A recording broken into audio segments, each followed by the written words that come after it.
We are live. Live. Hey everyone, and welcome to the Nerdy Up North podcast. It's a nerdy podcast and it's hosted by Northern Nerds. I am one of your hosts, Sam. And I'm the other host, Paul, and we are joined by a concothery of nerds this evening. I don't know, that makes sense? Possibly not. Yes, we've got the lovely Jake from the Team Podcast, who's making his lovely return from the Twitch channel. Switch and Twitches, yep, that's me. That's it. Twitchy, and Jake. Due to popular demand as well, because, like I say, Sam has never got so many messages from people saying that they love this guest. He is probably now the new favourite guest of the podcast, which is Graham. So well done. What? It's me? Oh, brilliant. Who, little old me? I feel like Jake's Wario poster or something. No, apparently Sam was getting inundated with messages saying how wonderful you were, Graham. So well done. Oh, that's so sweet. Thank you. I just didn't tell you. Lovely to be back and talking about like nerdy stuff and not talking about Hitler. So we're starting That's off. the tagline for the podcast.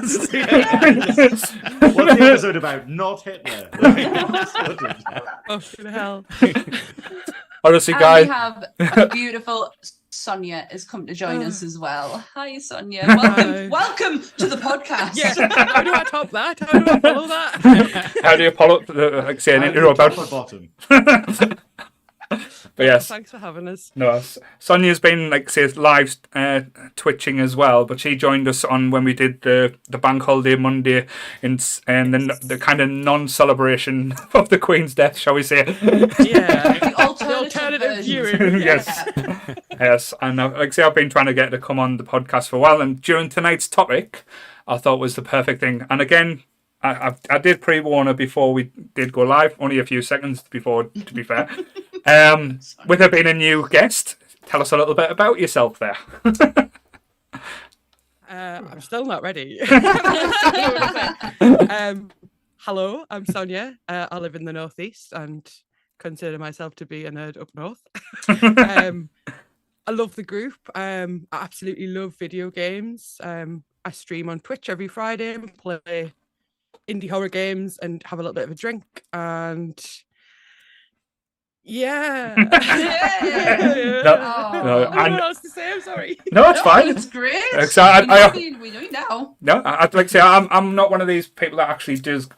I'm weird because, like I say, I'll follow Twitch, but I get bored really quite easily because I normally just jump on to abuse Jake. What a thing to say to people who do three No, people no. on here who do Twitch. I'm always going to be on honest. his way towards something. Hang on. Yes, but like I You said, guys, but it gets boring. yes, but I normally just jump on and just to give Goodwill and Jake abuse. To be fair, or mainly Goodwill because he picks shit games. To be fair, but like I say, when Sonia does go live, I do normally stick around quite a lot because, like I say, she plays these weird kind of spooky games as well, and we normally just take the piss like out of random shit. Like I think the last time there was some random dog walking about, so we're just sort of making up things about this dog. The dog with the human face. Yes. Yeah. Spooky. Sonia, I like your streams because it's kind of like a family atmosphere because oftentimes your mum will pop in the chat and stuff Yes, like it that. does. It does. And anyone Yeah. who's like around you will just pipe in on the microphone. It's a good time. Yes. And Graham is always entertaining as well. Like as we know, just off like 5 minutes before coming on the podcast, he had us all broken. So he's lucky that wasn't recorded. All I'm saying. But yes, Comedy gold. Comedy gold.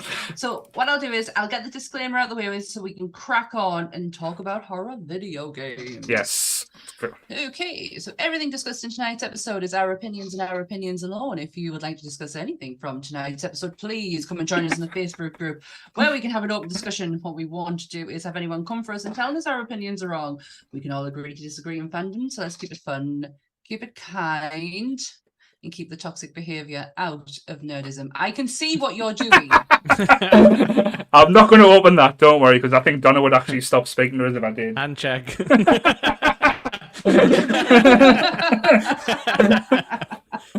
If anyone is listening, sorry, Paul's being a dick. Pretty much standard.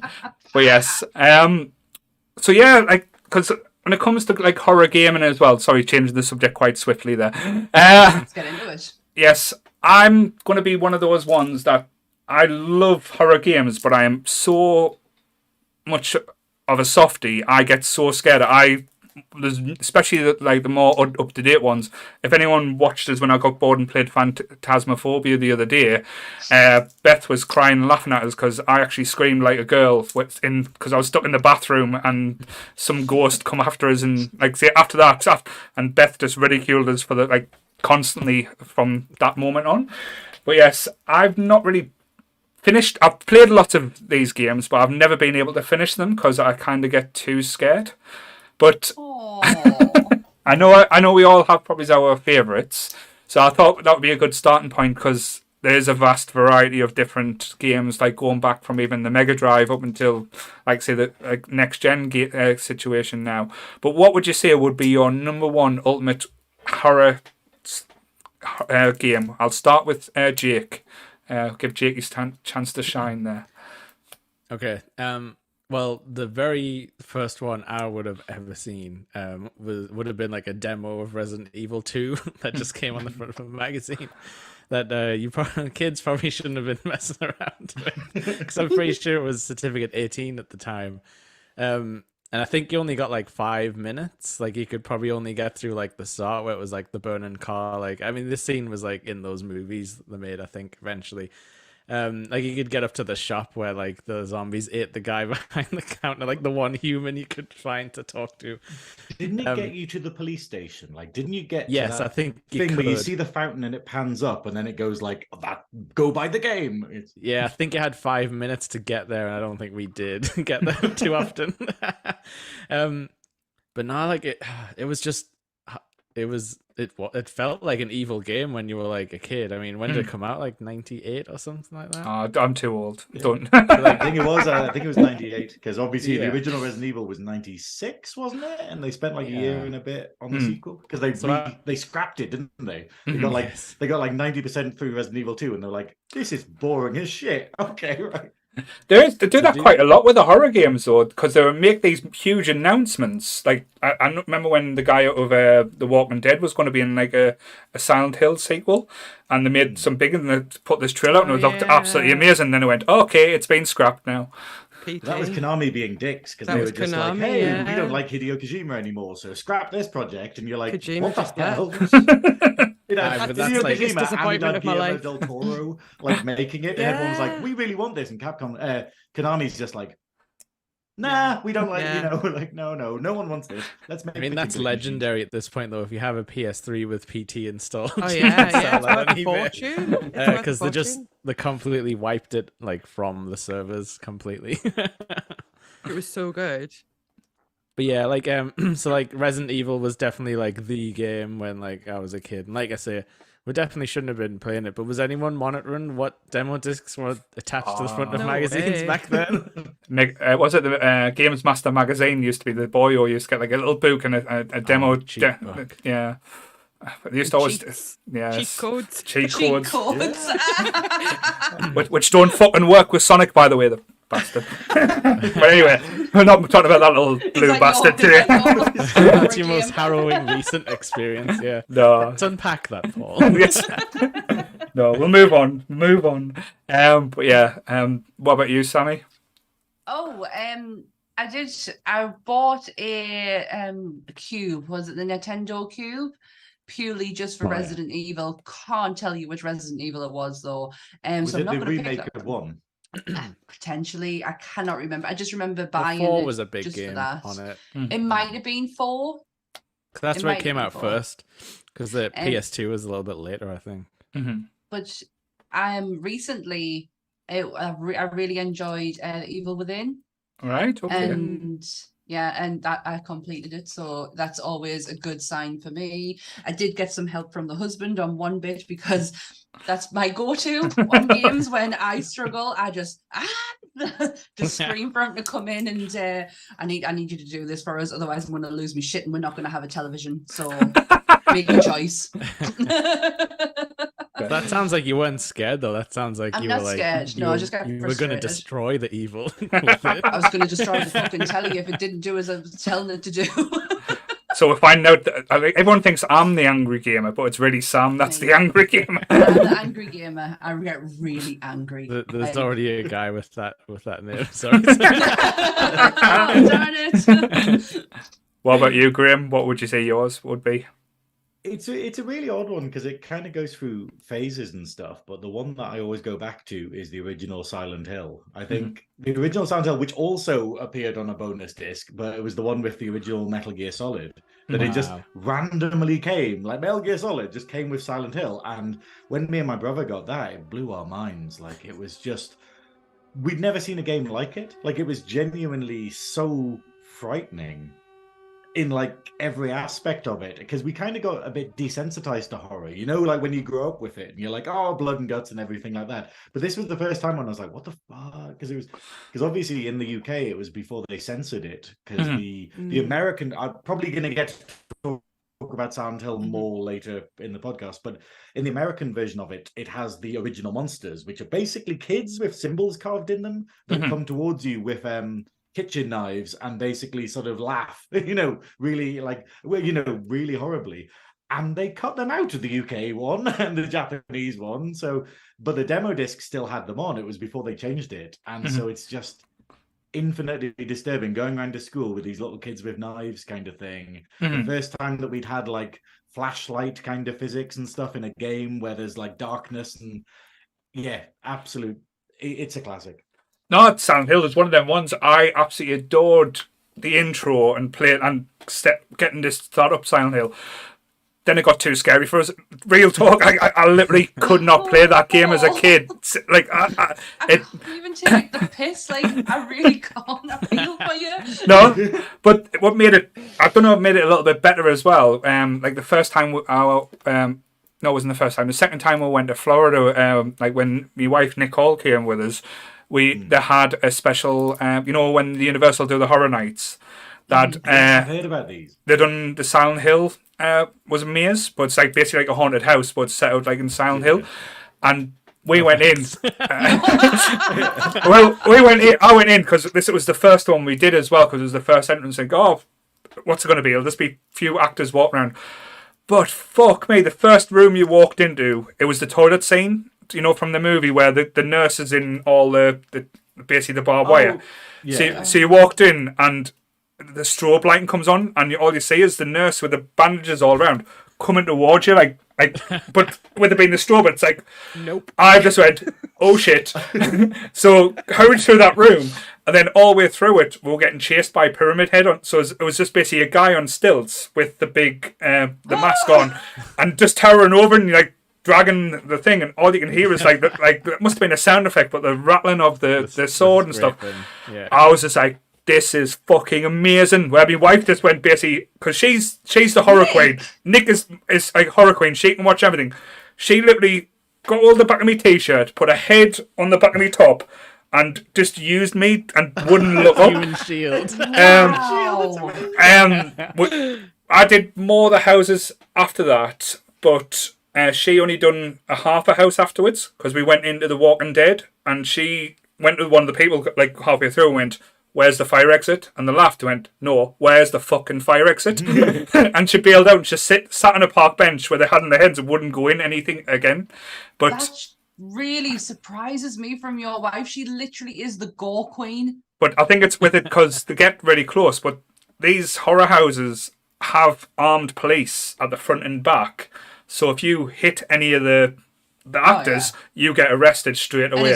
And it's Florida, so you're So fucked. she was bailing out because she couldn't solve it with violence. Possibly. She's like, no, I wouldn't have used the fire exit if I was allowed to kill everyone here. I But dare to show my weakness and stuff like that. I will literally laugh my ass off until I get to the very end, and then I'll die hysterical inside. laughter. Yeah, I will not allow myself to show any weakness, and that I am absolutely petrified in what's going on. But I will laugh my head off until I get to the very end. The zombies will be like, lady, you're scaring us. I think I did that in Terror I'm in the very much the Trees. same, and people get really freaked out by it, don't they? Where they're just kind of, why are you laughing at this? And I'm like, my body's just connected. Yeah. You know? Yeah, I think I did it in Terror in the Trees when this woman got right up in my face and I was going, get out, like, go away.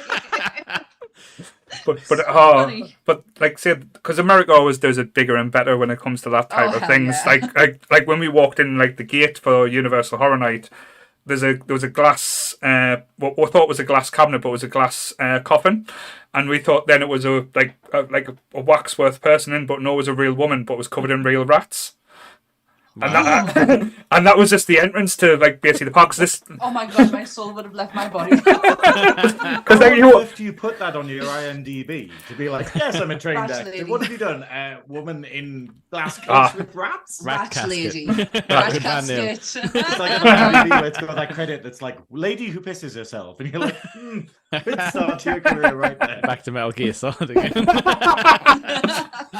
well, so Silent Hill was Graham's pick. What about Sonia? What would you say your pick would be? I've had so much time to think, and I still can't choose one. But I think what Graham said about going through like cycles or phases, I'm very much like that, and I think it depends what kind of mood. Mm-hmm. I think for me, one of the biggest, like most impactful horror games, I don't know that I could say favorite, but most impactful for me was probably Amnesia, Right. because it was the first like sort of PC horror game that really felt like I was immersed in the horror. Mhm. And that's what got me wanting to explore others. So actually some of the older games I played more recently as an adult, because as a Right. child I didn't. Yeah. Does that make sense? Yeah. No, it's 100%. perfect. So what? kind of- I've not heard of Amnesia. So like say, Have you not? no. Yeah. It's a very subjective one because there's Mm. you know, it's like horror movies and stuff where basically loads of people go, oh, it's not scary, it's a bit crap, and then for other people they're absolutely petrified by it. And you're like, because people react differently to it, but it's basically the first walking simulator, really, where it's like, Yeah. but it's really frightening, and the monster in it, like the way it works with the sanity is. All right. I feel No, it. you can Twitch explain day better coming on sometimes. fall. You can't fight, you can't attack. All you Mhm. can do is run and hide. Mhm. And if it finds you, it will keep hunting you. So you've got no choice but to turn your light off and hide. And you Right. have a sanity meter. So the longer you're in the dark, the more crazy you go, and you will die from that. So it's finding the balance between being in the light but also hiding, and you've got lots of puzzles to solve, and you're in this big abandoned like castle. That sounds amazing. So it sounds a little bit like Alien Isolation as well. It's must Oh, like gosh. some I similar guess similar it's type a of really thing. similar concept but less scientific. It's a lot more like Mhm. old fashioned. Yeah. It's the Yeah, same kind of concept. Alien came afterwards as well, but they probably A did lot of games, take a lot I of think. yeah. Yeah, I think so. I wonder if because for me, a lot of the best bits of horror games are when you can't control things. Like Yeah. Resident Evil, you just go, I have the grenade launcher and enough ammo. We're not going to have a problem here. Yeah. Whereas, It's going whereas on. Amnesia is like, you cannot do anything. If you look at the monster, then your sanity starts going. And when your sanity starts going, the controls fuck up. So you Mhm. can't run as well and stuff. Whoa, that's So nice. for instance, you'll start hallucinating stuff, and if you're trying to run away from a monster and the corridor starts going weird in front of you or whatever, you're like, oh, so there's this big, Mhm. that's the aspect of the game. And with Silent Hill 1 especially, Silent Hill 2, I find you can just kill everything. You're kind of tough enough to kill everything. Whereas in 1, when I was streaming it yesterday, we had this horrible problem of going, oh, I'm trying to kill the monsters, but they're swarming me, and you can't. So you do just have to run, even though you feel like you have the tools to defend yourself. You just end up having to run a lot of the time, and I think that makes it really scary. Yeah. Yeah, No, because that's- in Silent Hill 1, you'll be like running through like a horrible dark town with like friggin' like pterodactyls flying. Yeah, at the you. fucking pterodactyls, the dogs chasing you, and you're just like, what the fuck's going on? And then all you've got is a tiny little flashlight thing going. And then obviously the soundtrack is Akira Yamaoka hitting some bins with a hammer. And you're like going, okay. but that's what It's like everything's designed to make you like as uncomfortable as possible in I guess the best horror games. You No. could call them the worst as well, I guess. definitely. Because of how bad they make you feel. But that's one of the things I loved about the first Resident Evil on the PlayStation as well, is when because as you said, normally like modern day games, you ammoed up to the hilt, you find things all around to help you support, because they want you to keep playing, they want you to like continue, like say, especially if they're buying like downloadable content and stuff now, which kind of spoils a lot of games. But I'll get into that rant later. But with the old Resident Evil, you start out with like 3 or 4 bullets. And if you waste your bullets, it's not as easy to get back. So you kind of like run around hitting like zombies with shit knives and stuff like that.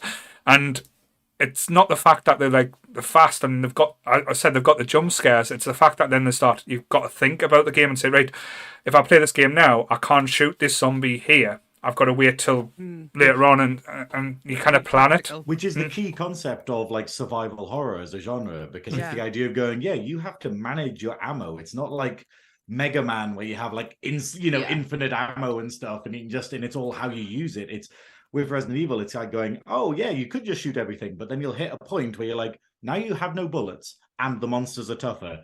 So then you restart the game and you're like, okay, now I'm scared to shoot things. And what do I shoot? What do I run past? What do I do that? And yeah, it's part of the fun of the genre, I think. Definitely. Yeah. My game is probably a little bit more modern as well. I know I'm painting myself as being a bit of a soft twat, which again I am when it comes to it. Going to be Sonic? No, definitely not a modern game. That's stuff for the psychologist to talk about later. Where it's like, where did the hedgehog hurt you and where did he touch you type thing. But this one's because I've loved loads of games. Like I say that I've really enjoyed, as I said, Resident Evils is one of my favourites. But the one that I got emotionally attached to the point where I couldn't put it down from start to finish playing the game. And when they brought the sequel out, I've not been able to play that sequel due to a certain point, and that still makes us angry. But The Last of Us, I've never been so immersed, and I might be because I'm such a big movie fan as well.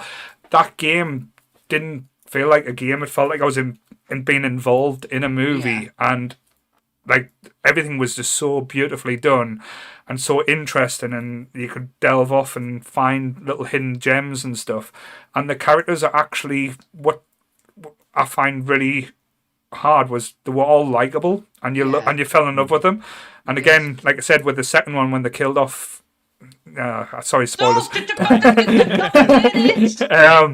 the fucking golf club as well, you fucking. But yeah, I turned the game off from that point because I lost all interest because there was that relationship between. I've forgotten the names now. My brain's went to mush. Ellie and Joel. Ellie and Joel. That was just what the game was about, and I loved the ending as well because it got quite controversial, and like people was like having questions saying, how would you have reacted in that situation? But at this point, everything that Joel had been through and Joel had lost, he wasn't prepared to lose her, and he did it all for her. Yeah, me and Ant had this like really meaningful conversation after I finished playing that game over that last bit in the game. I absolutely loved it, but I thought it was the clackers. They were clickers. The clickers. Yeah. Oh my gosh, that noise will haunt me. Is there a mod that puts the clangers in it? That would have been. You just running down the corner. While like Joel's like hid behind like a box, like taping a knife to a pipe, just go, I'm gonna get you. I'm so glad that everyone's in this podcast old enough to remember the clangers really as well. So. Because that would have been embarrassing.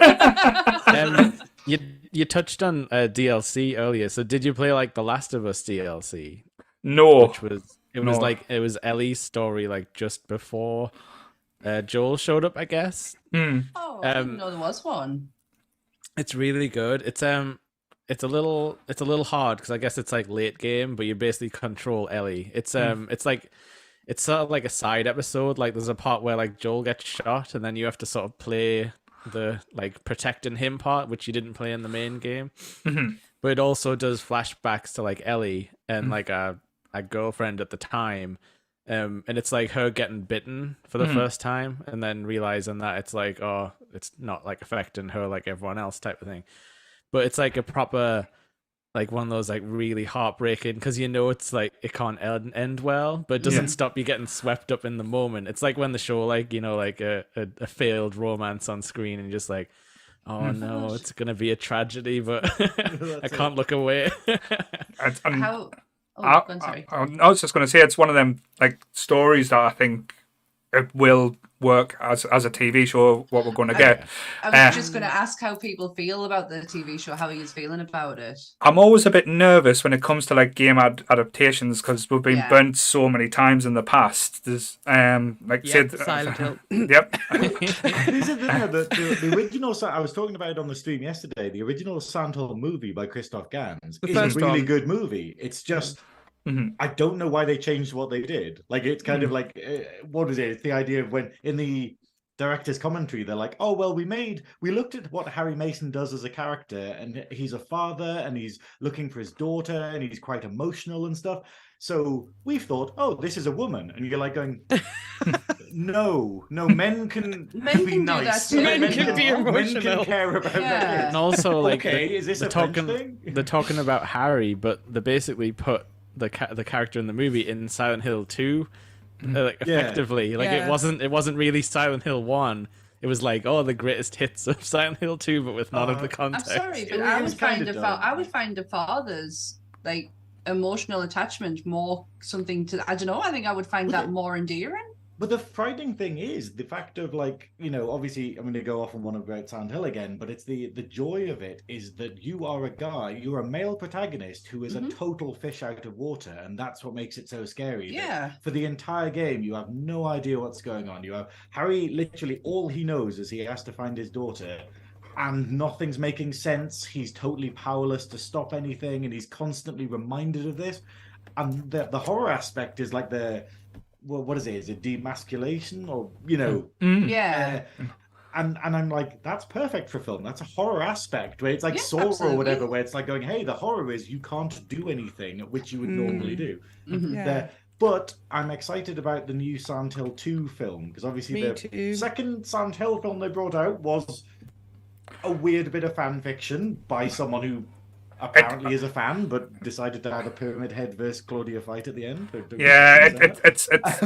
It sounded like a cheap knockoff that someone had made in the basement type thing. That's what it felt like. Yeah. They're treating it like one because it's like in that latest Silent Hill announcement, he was just talking as if there was one movie. It didn't actually happen. But the Christoph Gans movie was really good. There were some choices in it, but I'm really excited about the idea, because out of all of them, I'm pretty sure Silent Hill 2 makes the better movie. Like that's the one where you look at it and go, just make that a movie. Just take the entire game as a movie. There you go. You know. So I'm excited about that, and I'm excited about Christoph Gans being involved again, practical effects, and we'll see. I always thought the Silent Hill franchise was an incredibly, like, beautifully aesthetically looking.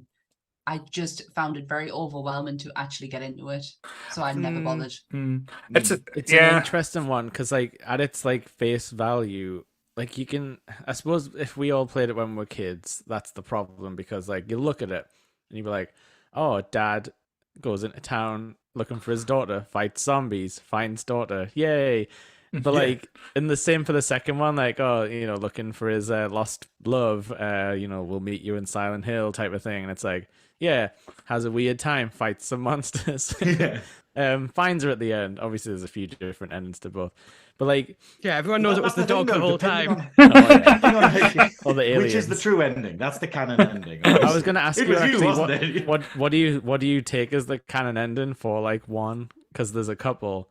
And like the joy, my favorite thing about the original Silent Hill that isn't in the other ones, I feel, is that all of the other ones spell it out for you. You can't get to the end of the game without knowing what it was. Like Silent Hill 2 is an amazing game, but it does go, this is the story, you have to follow this. Whereas one, the first time you play through that, you get to the end and you're like, what the hell has happened? Why does any of this happen? Like, who was that? What was that? And I think that's an amazing thing, because we don't get that in Western media. We don't tend to go, hey, you know, we tend to give people the answers on a plate rather than being like, no, we need to look around. And, you know, so the first time you play Silent Hill, you are always going to get the bad ending. Yeah, and spoilers, the bad ending is that your daughter gives birth to to God. She becomes like a god, and you have to shoot her, and then she dies, and you're left. Oh my god! Yeah, and you're left like absolutely so distraught.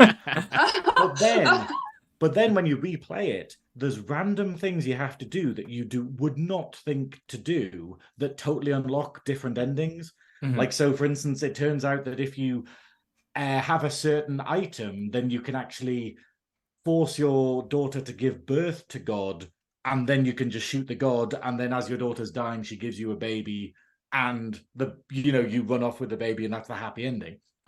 But That's the happy ending. oh yeah, it's Silent Hill. This is like it's like going Resident Evil. That was a happy ending. A lot of people died. A city got nuked. But I like the idea that you can happily play it and not have a clue what has actually happened to you, because Harry is not the main character. Harry is not the protagonist of Silent Hill. He is a guy there doing things, and you play as him. But it's all about someone else who's not on screen most of the time. It's it's fine. That's what we love. But that's kind of what they went for at the ending of like the actual Silent Hill movie. They wanted that confusion, you're not knowing, because then she got out, or did she get out, or is it still there? That is an ending effectively in Silent Hill 1, isn't it? Like I'm thinking 2, the car crash thing. Well, yeah, because what the endings in 2, obviously the canon one is the dog. So where basically you go into a room and it turns out it's a tiny dog with a control room that's been controlling everything all along. It's like on the control panel. Yeah, and then there's like a dog song got... playing. Yeah, but, that was Dogtanian actually. But basically the canon ending in Silent Hill 2, I think, is basically that he leaves, he gets over his grief, he adopts Laura, the girl that you meet, kind of thing, and goes on and lives his life. Whereas obviously the other ones are that he commits suicide, that by driving his car into the lake. The other one is that he leaves with Maria, who he knows is going to die soon, and he'll have to repeat the whole thing again and go through his grief. So he basically compensates for his grief but doesn't get over it. And it's all that kind of stuff. Like James is like one of the most interesting like horror protagonists ever. James Sunderland actually as well. Wow. Because he's the worst guy ever. He's a shitbag. When you actually take the entire context of the game, obviously you don't know at the start that he's like a dirtbag, but like he's like effectively the game is like he's like struggling with the guilt of leaving his like ill wife like to die, and it's like, like, is he going back to save himself, like his own reputation, or like does he actually care enough? And you kind of get like, there's like a really like beautiful part where like you read the letter, like you remember that part, right, where like it actually plays the letter like in her voice and stuff, and it's like, but it's like such an interesting game because you don't know whether to love or hate anybody that you come across. It's so confusing. I think the worst part is, this is a mild spoiler for the game. I'm not going to spoil the main thing, but it's basically what happens is at the beginning of the game, he's got a letter and he reads out like, a paragraph from it. And it's like, I'm waiting for you in Silent Hill. And stuff, and he's like, and then it ends, and he's like, I got a letter, so I've driven to Silent Hill. And then at the end of the game, it does the letter again, but continues it, and I'm like, hang on, did he just not turn over? He just stopped reading. That would have solved the whole fucking thing if he just kept reading, and it's like, and the full letter is obviously like his wife being like, hey, I told the nurse to send you this once I'm gone, and it's that, and and you're just kind of going like, just read the full fucking letter. I guess like that's part of it as well, though, isn't it? It's like, it's like there's a read on it where it's like he's so like self-absorbed, he like thinks he's like has to fix it, and isn't. He doesn't want to believe. He's ignoring. He's ignoring the grief, isn't he? Like if he can focus on fixing a problem, you can't fix that loss, but he can fix the chance that she might be in Silent Hill. But you know what's amazing though? I know because he's like going deep diving into this as well, which is like psychology. but that's the thing, because if you think about like the horror games that came out, we had like quite a like when the PlayStation came out, there was quite like a lot followed it. But before them, like say we went from like the Sega Mega Drive and stuff like that, happy. So there were quite like high concept games, like and quite a big jump from what we were getting before. Because I think before then, the games on the Mega Drive were like Slaughterhouse, something that was like a riff on like the Friday the 13th films. And then when like say we got the PlayStation, and think the N64 helped a lot more towards that, and the games kind of jumped like, and they were like the more high concept, not the side scrolling or like say the sports related games and stuff like that. And they became quite niche, and a lot as Sonia was saying before, a lot of games stole things. Well, shall we say, borrowed from elements from certain games to try and build and stuff. But I think, again, maybe not, like I say, able to play these games for being a tart, shall we say. But they've kind of grown and gotten more deeper and more elaborate, and even simple concepts like the ones we play now, like the Phantasmaphobia ones, are brilliantly worked out and like simply done, but done better than most of the, like, say, the games got now.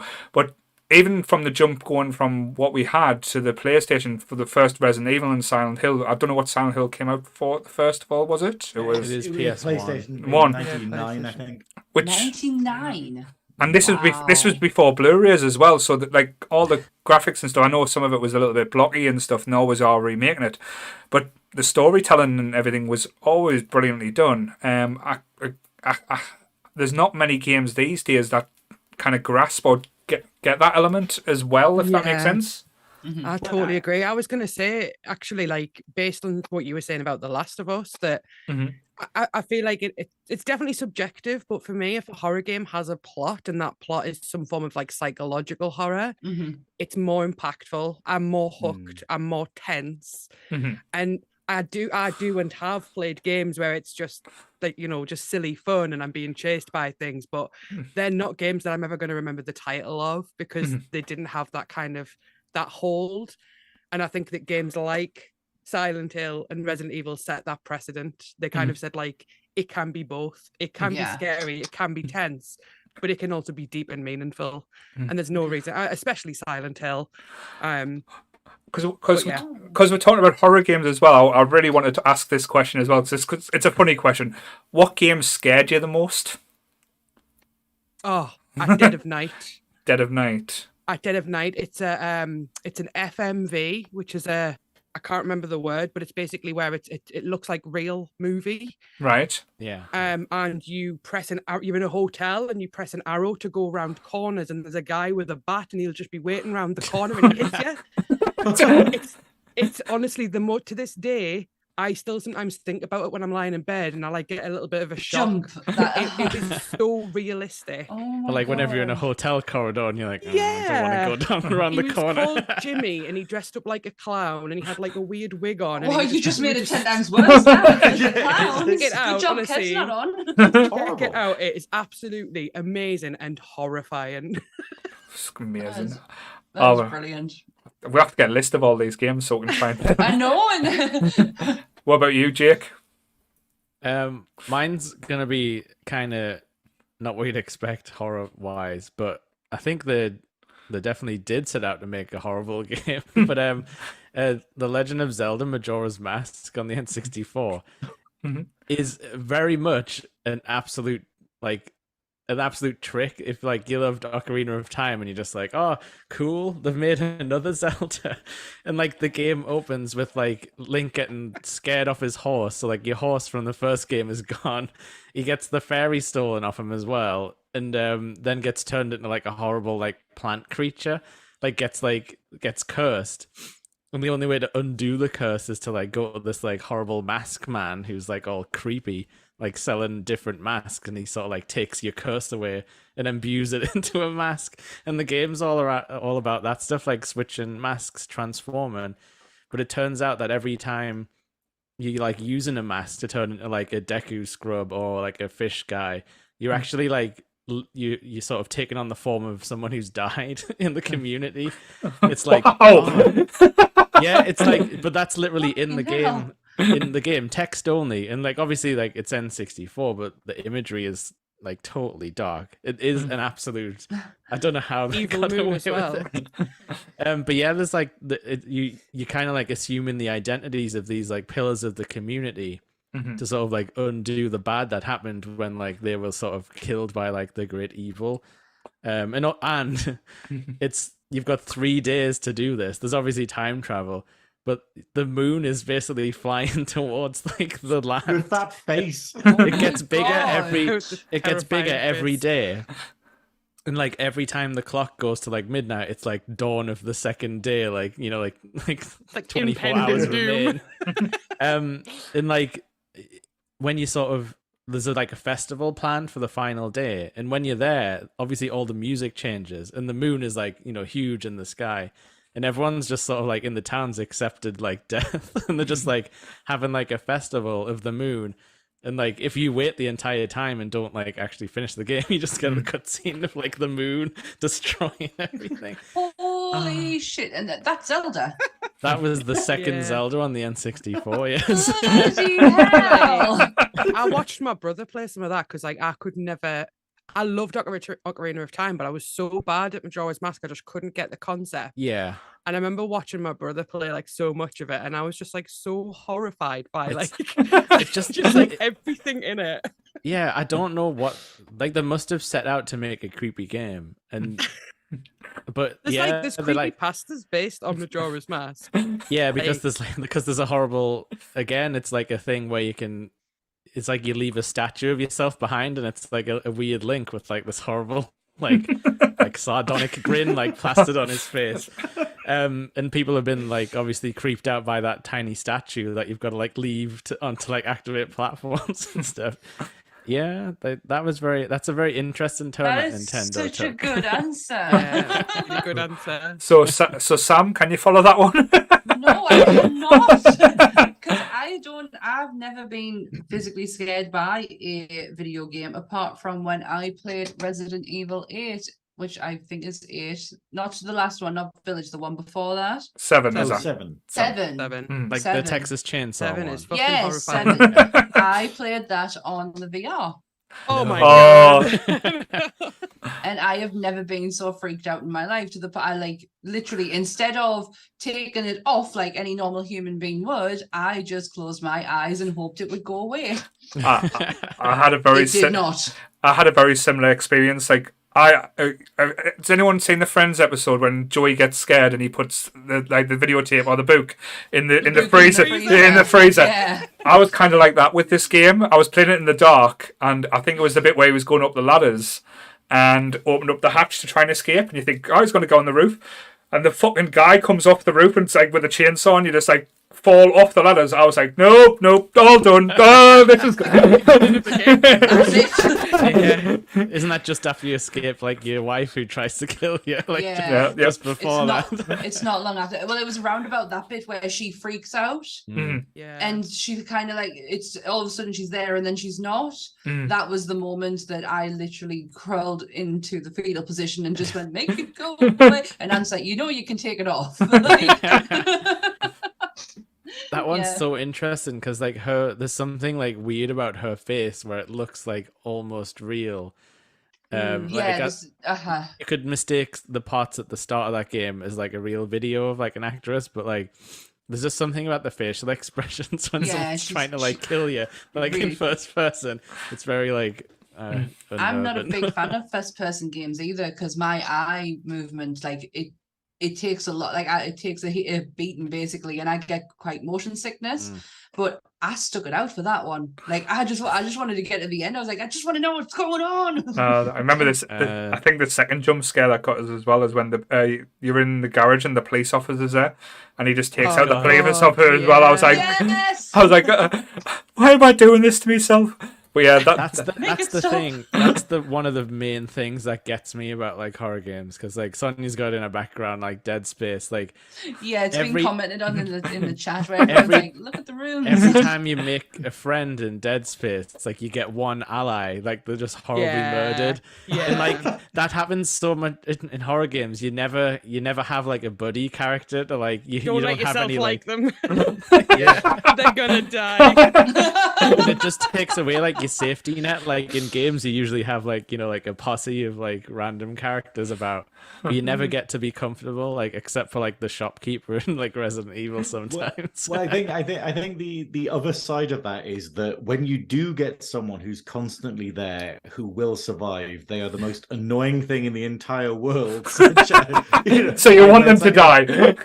like escort missions and stuff, like in 4 where you've got Ashley, or in Silent Hill 4 where you've got like Eileen and stuff, where you're like, wouldn't it be great if they just died? Well, actually, you can just put her in a dustbin. Most of the time. The solution is to be like, okay, I'm going to protect you by putting you in a bin. I put Put Ashley in the bin. But yeah, like there's obviously all the memes and like, that's the. It's just constantly shouting for you. Or like Eileen in 4 is the worst. In Silent Hill 4 is the worst thing in the entire world because if you give her a weapon, she'll aggro the enemies. But you can give her a handbag, so you equip her with a handbag, and she just runs up to a room full of enemies, and goes ha ha, and the amount of damage she takes in the game affects the ending. So that's kind of horrific. Actually, I'll stop talking because I'll probably talk about it when it comes to me. Moving. It's your turn. So the game that scared you the most, Graham?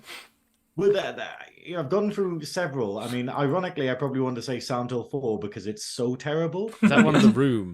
Yeah, it is one of the worst games I've ever played. That's like on a grand scale, like released on a grand scale, because the mechanics are awful, the plot is nonsense, and it kind of just shits over the rest of the series. But it has mechanics in it that genuinely made me go, oh, this makes me very uncomfortable because they're so bad. Like we're saying with Eileen, we're escorting her, where you're like, oh, I don't want to do this. Oh, no.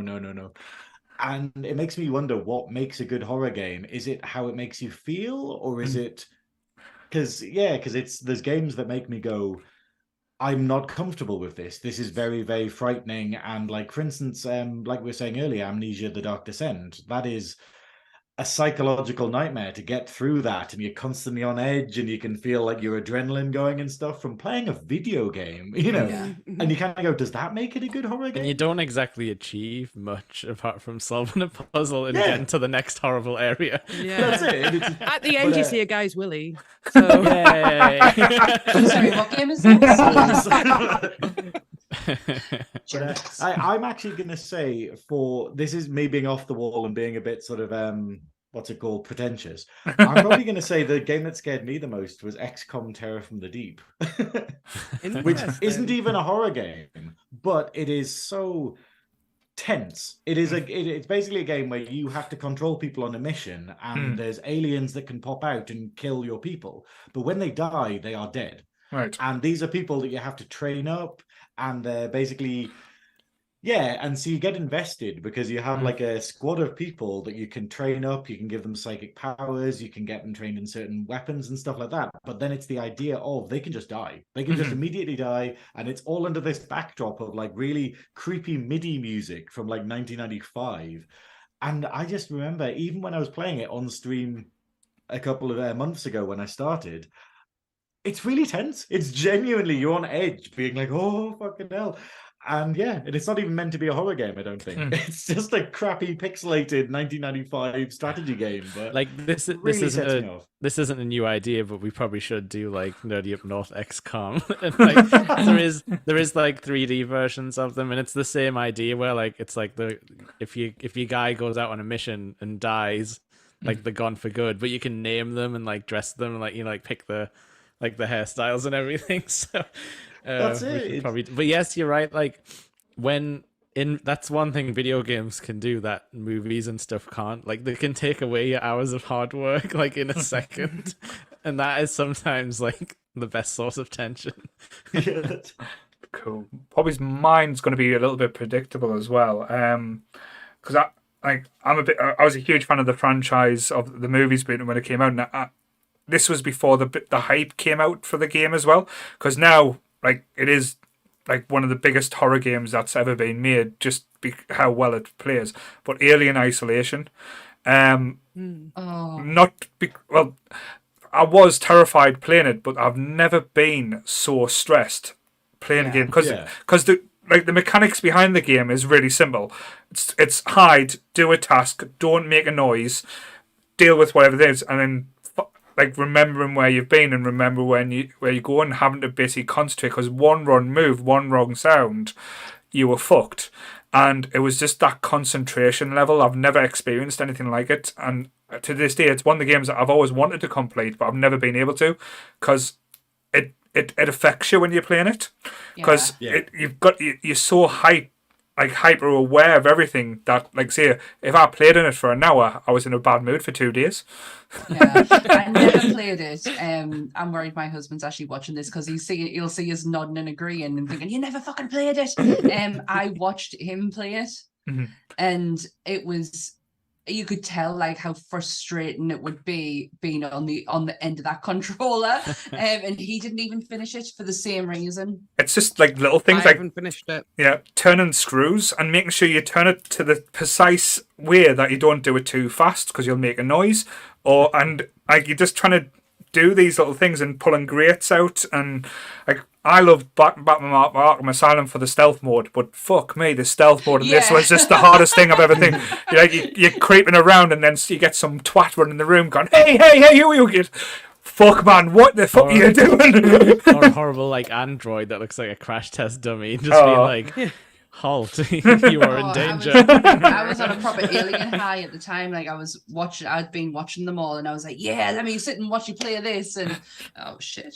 It's interesting because it is like it's like Ripley's daughter as well. So like it's like up there in the fan service echelons of like what you might want to see. I knew when I first heard about that I could never ever play it because like xenomorphs are like the only things that like has been in recurrent nightmares, like from watching the movies when I was a kid. So no thanks. I don't want to be. I don't want to actually walk into any rooms that might have a xenomorph in them. Just in case it appears in my dream.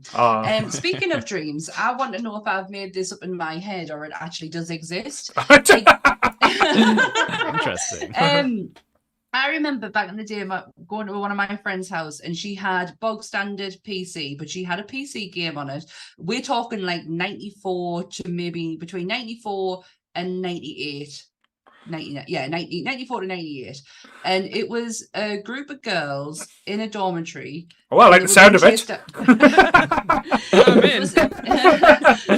And it was it was like a reality TV show. Like, but not as we would know reality TV today. Yeah, it sounds like Night Trap. Is that what it is? And it was to do with vampires and shit. Yes. I am not making this up. No, it was brilliant. It happened. One of my drag friends, Jasmine Dick, which is amazing name. Yes, amazing name. Unreal. They did like a stream of it because apparently there was like a 30th anniversary or something came out like a couple of weeks ago. Can we? And it's on Steam, I did not realize there was so much to the game, but it's a terrible game. Oh, it looked like, but at the time, yeah. At the time, you're talking like the mid-90s, and I'm like, happily playing on my Mega Drive, and then you see this kind of thing in front, like, well, what's going on here? Well, I think look like on YouTube, there's a documentary about the making of Night Trap, which is fascinating because they're all going, we like how they filmed it, how they set up the house and stuff, and why they did the costumes the way they did. And obviously they did the costumes because they only had like 3 guys, and they were like, how can we make it where it looks like there's way more vampires than I just remember being like totally like blown away by it. Like I'd seen movies where this kind of thing existed, but it was never like reality. And then all of a sudden I'm sitting in my friend's house and she's like, I'm gonna play this game. And I generally thought for a lot of years I was making this up. But that's the thing though, for the 90s for PC gaming, I know like I was like in a crowd where if you had a PC, the only game that most people were playing was Champ Manager. That was that was basically vampires. That is. But I remember saying there was quite a few games where they were like based on either like mysteries or TV shows. I'm sure there was an X-Files one where it was like a point and click where it's like a scene of the movie. It's almost like, you know, like Big when you see type in saying grab wizard, grab sword, but it was almost like the X-Files where you like tell Mulder to go outside and he gets up and goes outside. I'm sure that was one of them as well. I can't remember it. I might be made up. It was like a little bit like... I forgot the name. It's called XCOM. Oh, I forgot the name. But it's one of those ones, the same as the original Blade Runner game for like PC, where there's literally hours of dialogue. And you can literally just find videos where they're like, here's all of the cutscenes and all the dialogue. And you're like, this is way more than anyone is ever going to see. Because it's like, you know, they got David Duchovny to record dialogue for like, oh, you randomly die in this bit, or you randomly do this. And it's like, it was amazing. There was so much effort put in there. Sorry, Jake, I cut you off. No, I was just going to kind of say the same thing. Like Sonia touched on it before, that it's like full motion video, like FMV, like that was the genre. There's tons of it. Like it's a bit hard to get running, but yeah, there definitely was like an X-Files one. Night Trap's interesting because I think that made it onto the Sega CD as well, which was like the CD add-on for the Mega Drive. that was like touted as like oh, this is like the crazy band game because it's like CCTV footage. Yeah. Trying to But didn't stop it the come out, murderers like- getting in. Didn't it come out because the bizarre thing is the documentary says that Night Trap was actually filmed in the 80s, like in 89 or something. Wow. But then if didn't that- come my out memory till like serves me right, you can 93 or tell. something. But then didn't it come out like around the time of Phantasmagoria and everything? Oh, a puzzle of everything- flesh. well, it's like Phantasmagoria and then the sequel, A Puzzle of Flesh, which is really fucked up. Like, watch that. Don't play it because it's terrible, but watch like a playthrough online of some poor sucker doing it for you. Yeah, The Let's Plays. To be Uh, fair, but though, it's- most of these games I remember having about 17 floppy disks you had to put in just to load the Oh, game. You've gone into another room. Put in disc 47. But One video file, one Kids will never video on understand. each one. I'm feeling more and more like Grandpa Simpson. You know, it's like, back in my day, putting floppy disk 14 in. But yeah, but it was one of these weird things where Night Trap wasn't actually that scary in comparison to some stuff that was on the market at the same time. But I think people jumped on it. They kind of went, "Look, it's a horror game. It's corrupting kids," and it. They were became like, way "Oh, more look, famous. it's a game where you kill like sorority girls, like set up death Who traps hasn't for done them." that? I mean, you know, was it? Was, 2022. was this after the Mortal Kombat trial by any chance? It would have been just after, yeah, because Yeah. I think MK was like 94, 3 Yeah. around that time. Because that's when they're trying to take the blood out of Mortal Kombat, so you had to put the actual cheat code in to get the blood and the fatalities So actually funny. work. It was like Abacab or something. something They on really took the Sega. blood out of Mortal Kombat. Yeah, the original Mega Drive version, Yeah. you had to put a cheat code in to get the blood in, so you can get the fatalities. yeah. And They then it's blame just it. a What's the fisting fucking simulator, point? really, isn't To it? this day, they still do. They still blame games for like so much shit that Oh. it's Are we- ridiculous. Are we going to have a scream moment now? It's not the games, man! It's the people. It's the people. It's ridiculous. They didn't they use Doom in the Columbine trial, Oh, where they said that it Yeah. was Doom that my good God. Doom Didn't is it- Marilyn Manson. Didn't they blame fucking everyone for that, though? Where? Like, Everyone Give except it the a people go. who actually fucking did it. Yeah. Yeah. I think it's one of these things where they're going to blame the games and everything, but they're not going to be like, should we get rid of guns? It's like, no, don't be silly Oh here. no! Just Just, the we're just virtual going to pass blame versions. on. Like, God, It's like- we're not going to take action like that. and I mean, it'd be perfectly fine for them to try and, reenact the game Doom. Mhm. But if they don't have guns, it's going to be harder, I think. Mm. It's going to what- to be to everyone who's harder to listening to do us, a school massacre without the guns. to everyone who's listening in America, guns are bad, okay? Doom is actually like a good one for like one of the first sort of scary games I probably did like enjoy, because like Doom's obviously like action packed, but it's like you'll open a door and there'll be like 10 demons and you're just like, what? It's like proper adrenaline rush. And there's like all that like fake metal music playing. Yeah, the only problem I had that's the with question, though. the problem I had with I- the problem I had with Doom was it wasn't the fact of the game I was trying to work out what I was seeing. It was that blocky and like thing in it. Right. Sorry, Playing Graham. on your PC, What I was yeah. going to say though is the idea of like what is horror? Like obviously we can talk in like game terms and like movie terms and stuff, but it's like all the stuff for me is how it makes you feel, like how it's like talking about we're Yeah. talking about like Alien Isolation really making you scared to go into the next room and stuff.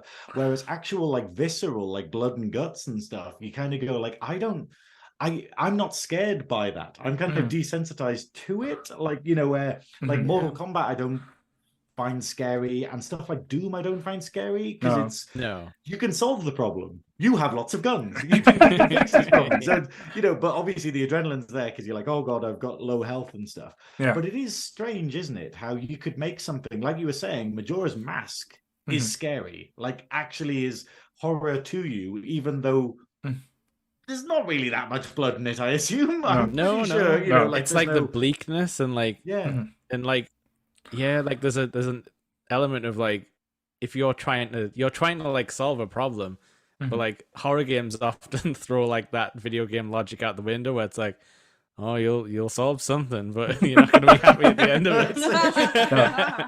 But it's interesting when you're saying Doom because I was never a big Doom fan. I was always a Duke Nukem fan. I was always That's mentioned in the comments right now. I'd say that was always like the two ones because I think at the time because Is that not just because you like the part where you could pay the strippers? no, but to be fair though, you didn't. Baby. To be fair, you didn't have to pay them if you shot close to them. You used to get the tassels off anyway. So you never used to see boobs, but if you shoot close to them, you used to wiggle and you said the nipple tassels go around. I don't have already time That's to even play with funner. myself. But it's like everything. No. There's so many cheat codes. Like what was the one that was the big one? I think we've talked about the past, the Lara Croft cheat.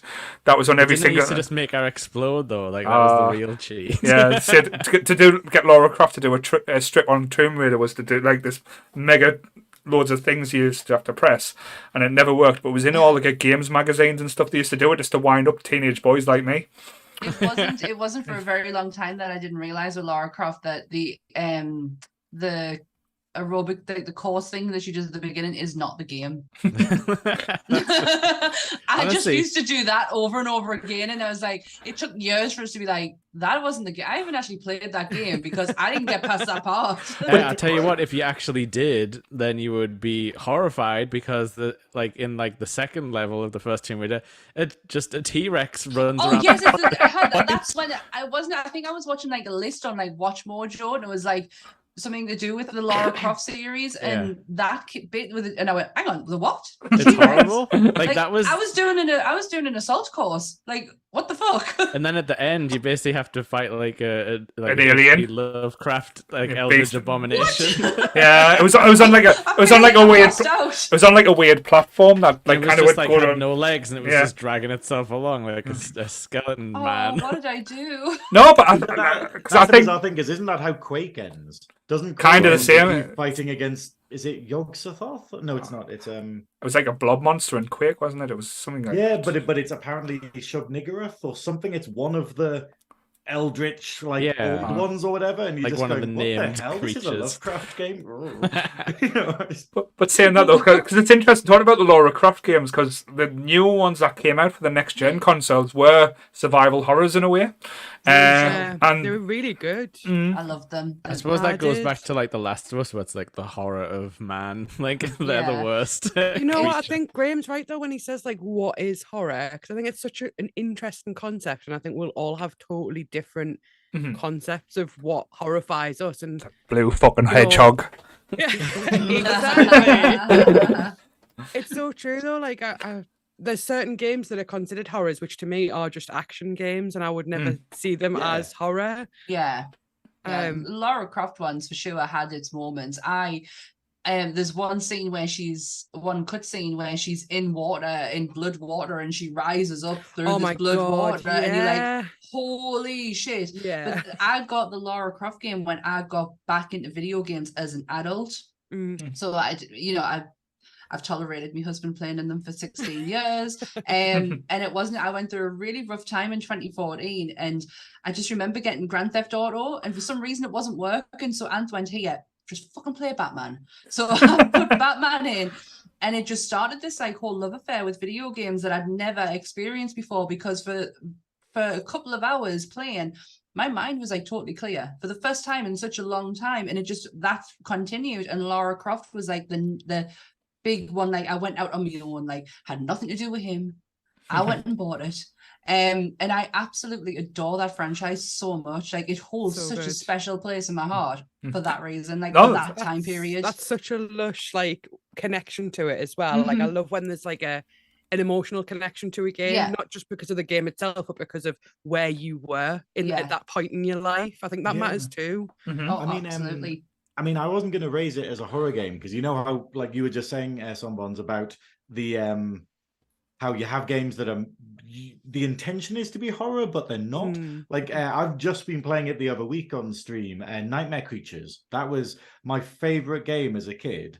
And if you haven't played it, it's basically it's like a Bloodborne 20 years before Bloodborne, 30 years before Bloodborne, maybe. Right. Okay. But and it's basically, it's so odd. It's basically, imagine Tomb Raider, but where you have fighting combos like Street Fighter, So you have loads of combos where What's you can this sort game? of go around and like I'm beat up interested. monsters. Yeah, me Yes. too. I'm intrigued. Oh, it's amazing. And there hasn't quite been a game like it, because you know how games nowadays they go, you have a combo, but it's you press the same button 3 times and it's the same. I mean, combo I'm for the whole pleased for game. that, Graham, like Soul Reaver and because stuff. I am pleased for that because my brain can't take a lot in. So, like, I am pleased for moments like that.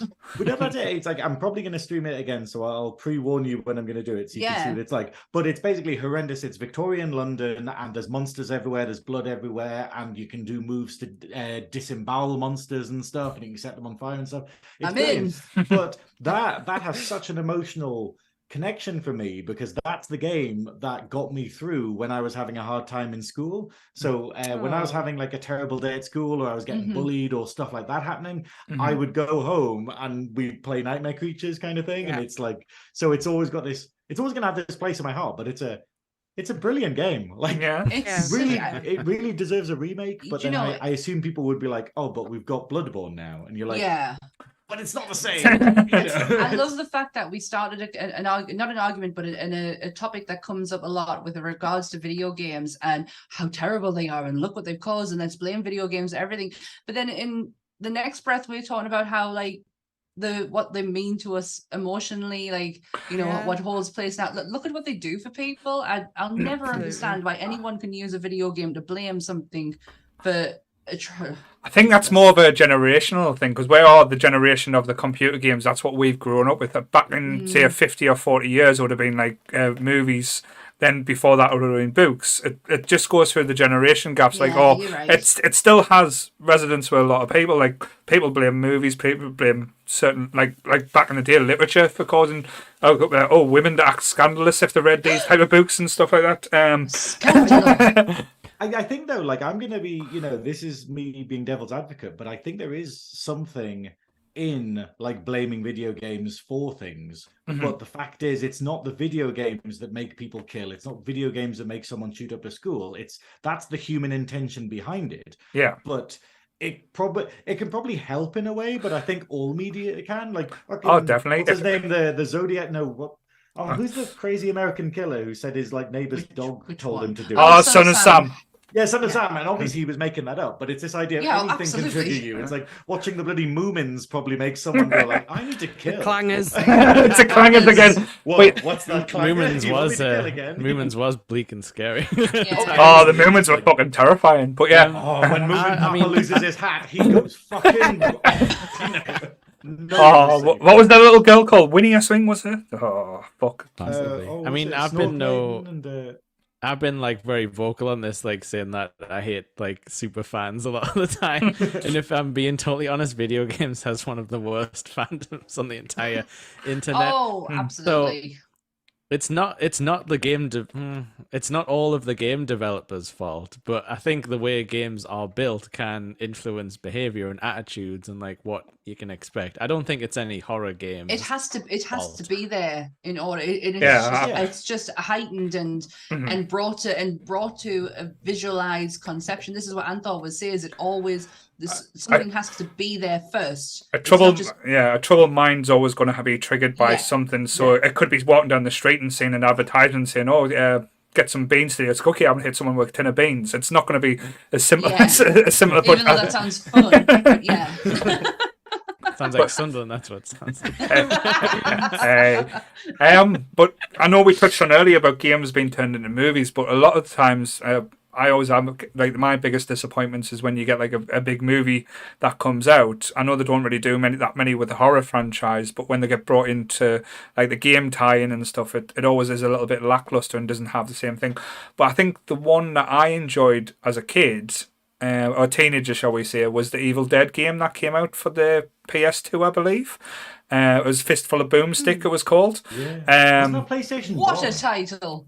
I think it was either PlayStation 1 or 2. I'm not 100%, but it was, I'd say, Evil Dead, Fistful of Boomstick, and it was just basically a follow-on from, it wasn't Army of Darkness, but I think it followed on from Evil Dead 2, and you just play Ash and just run around. It's nothing complicated or anything like that, Yeah. but it's just massively enjoyable to play, and I think a lot of the zombie games do take from that as well.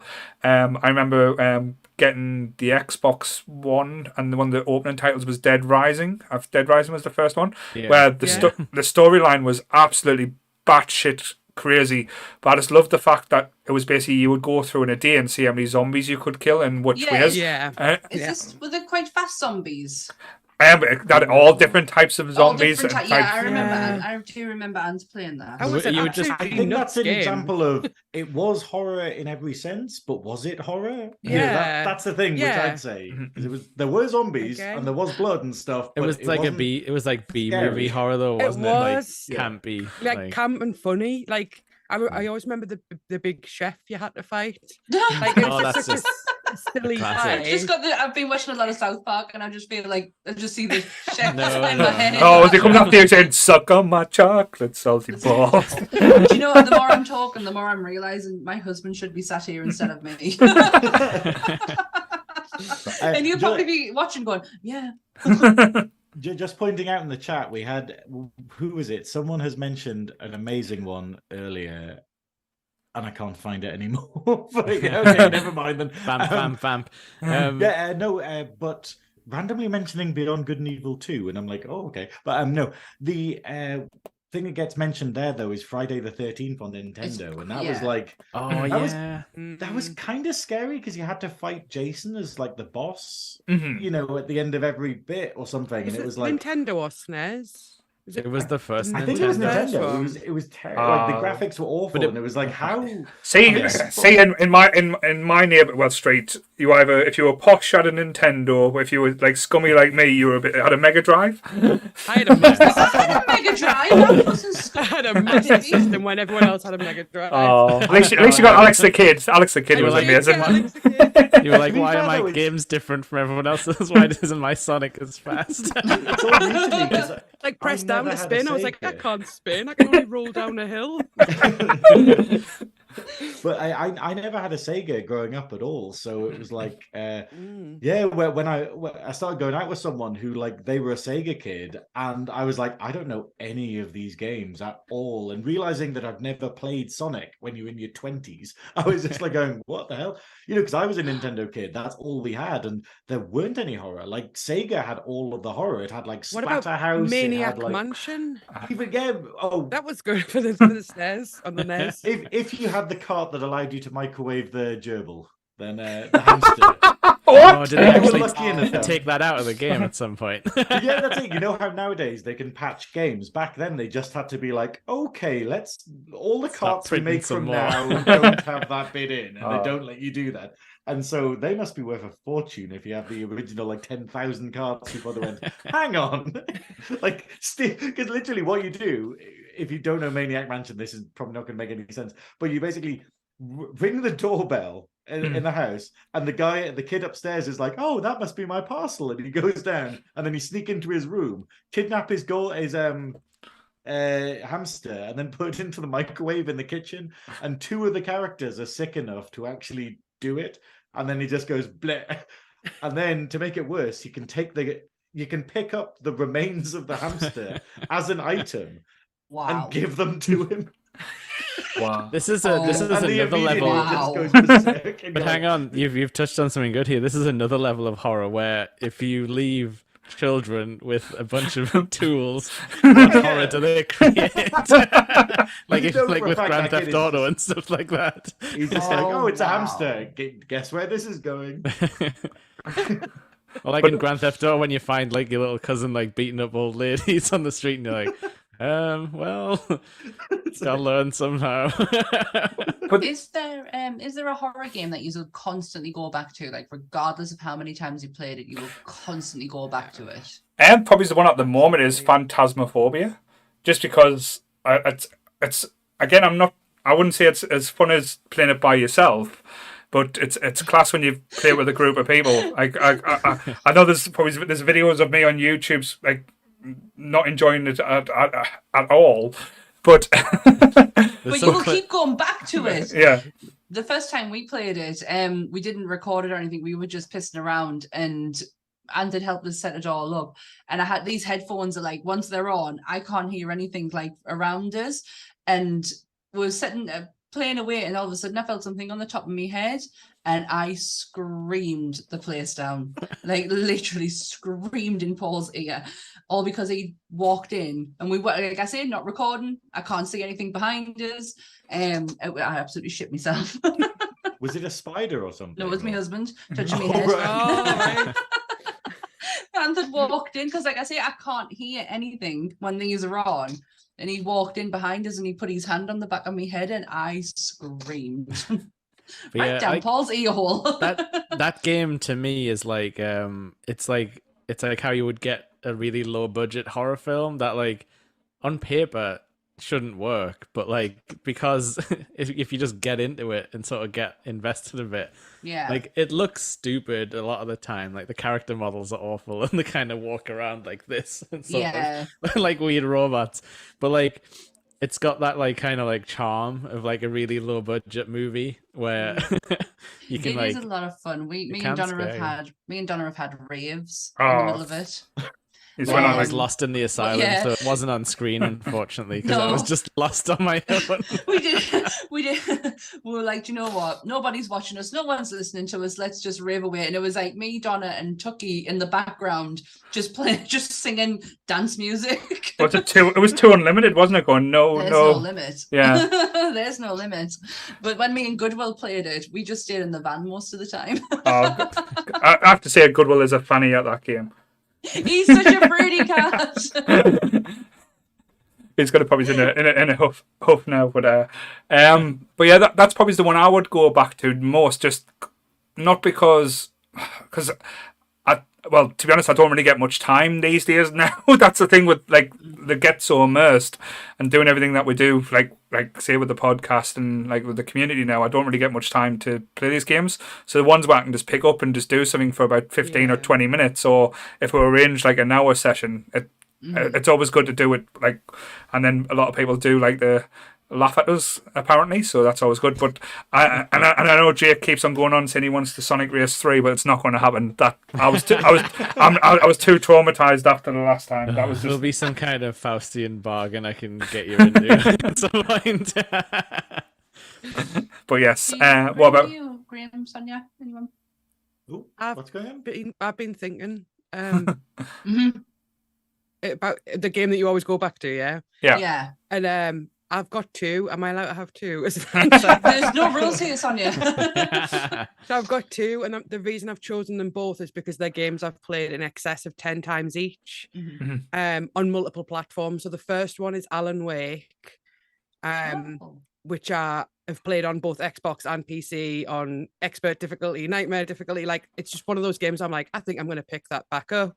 I'm going to go back to that. Collected all the thermoses, have you? Yeah, get all the thermoses, get all the manuscripts. Like, I just love it. I love that. I think that would make it a brilliant movie as well. It's like Stephen King horror. I love that. I was shit. gonna say, I think like you guys would like it, Paul and Sammy, because it's like a Stephen King, like if Stephen King was a horror protagonist, like Yeah. because Alan Wake is the writer of the story and Oh, stuff. right. You're like Ah. stuck inside your own horror story that you've Yeah. written. It's Yeah. so clever. It's so clever. And then the other one's Bioshock. yeah? Oh, The game that Bioshock I is an always amazing go game. back to. We Yeah. haven't Oh my mentioned God. Bioshock, have we? Despite it being so good. That's weird. Yeah. Bioshock is the one game I managed to get to the end on my own with absolutely nothing. Absolutely no ammo or anything like that. And Ant had to come in and finish it just purely with nothing. With a wrench. The wrench. Absolutely, he was so angry at me. Going back to Sonia's first pick, I think I try visually. I love the look of Alan Wake because it was very like Silent Hill like aspects, but I could never get away with it simply for the controls. I've never been so infuriated by a control system because it was one where everything was reversed and everything. Like you pressed up to look down and down to look up and stuff. how I You can play turn that video off though, games. you know. I know, but at the time I didn't know how. So, That's how how I actually play video games. I have to reverse things. My brother does as well. And I I get called a hate lot it. of names in my household for that, but it's literally how my brain works. You know what though? N64. If you had an N64 GameCube, most of their thingies were reversed. So that might Reverse. be If- why. It's a If bit you of a- look it is a down, bit of I a want to be looking. Japanese If I'm thing. pointing down, I want to be looking down. If I'm pointing up, I have to be looking up. Like that is how my brain works. And you have never seen me go nuts when it's not reversed. Like I lose it. So interesting. Yeah. What about you, Graham? Have you got a pick yet? I've already mentioned them. I'd probably obviously Nightmare Creatures I go back to all the time. It's a proper comfort game for me because you can just pick it up and do a couple of levels and just kill some monsters and stuff. But probably back to Silent Hill 1. It's the fact of wow, I have played that. I've only been streaming for like sort of 4 months, 5 months, something like that. But it's the idea of I probably played through Silent Hill like about 9 times on the stream, and I'm just going, that is a disproportionate amount considering, you know. It's one of those games though where it has so much interest in trivia because I think the fans have been like so interested in like figuring it out. But like there's even like weird stuff like, you know, like the school we were talking about before.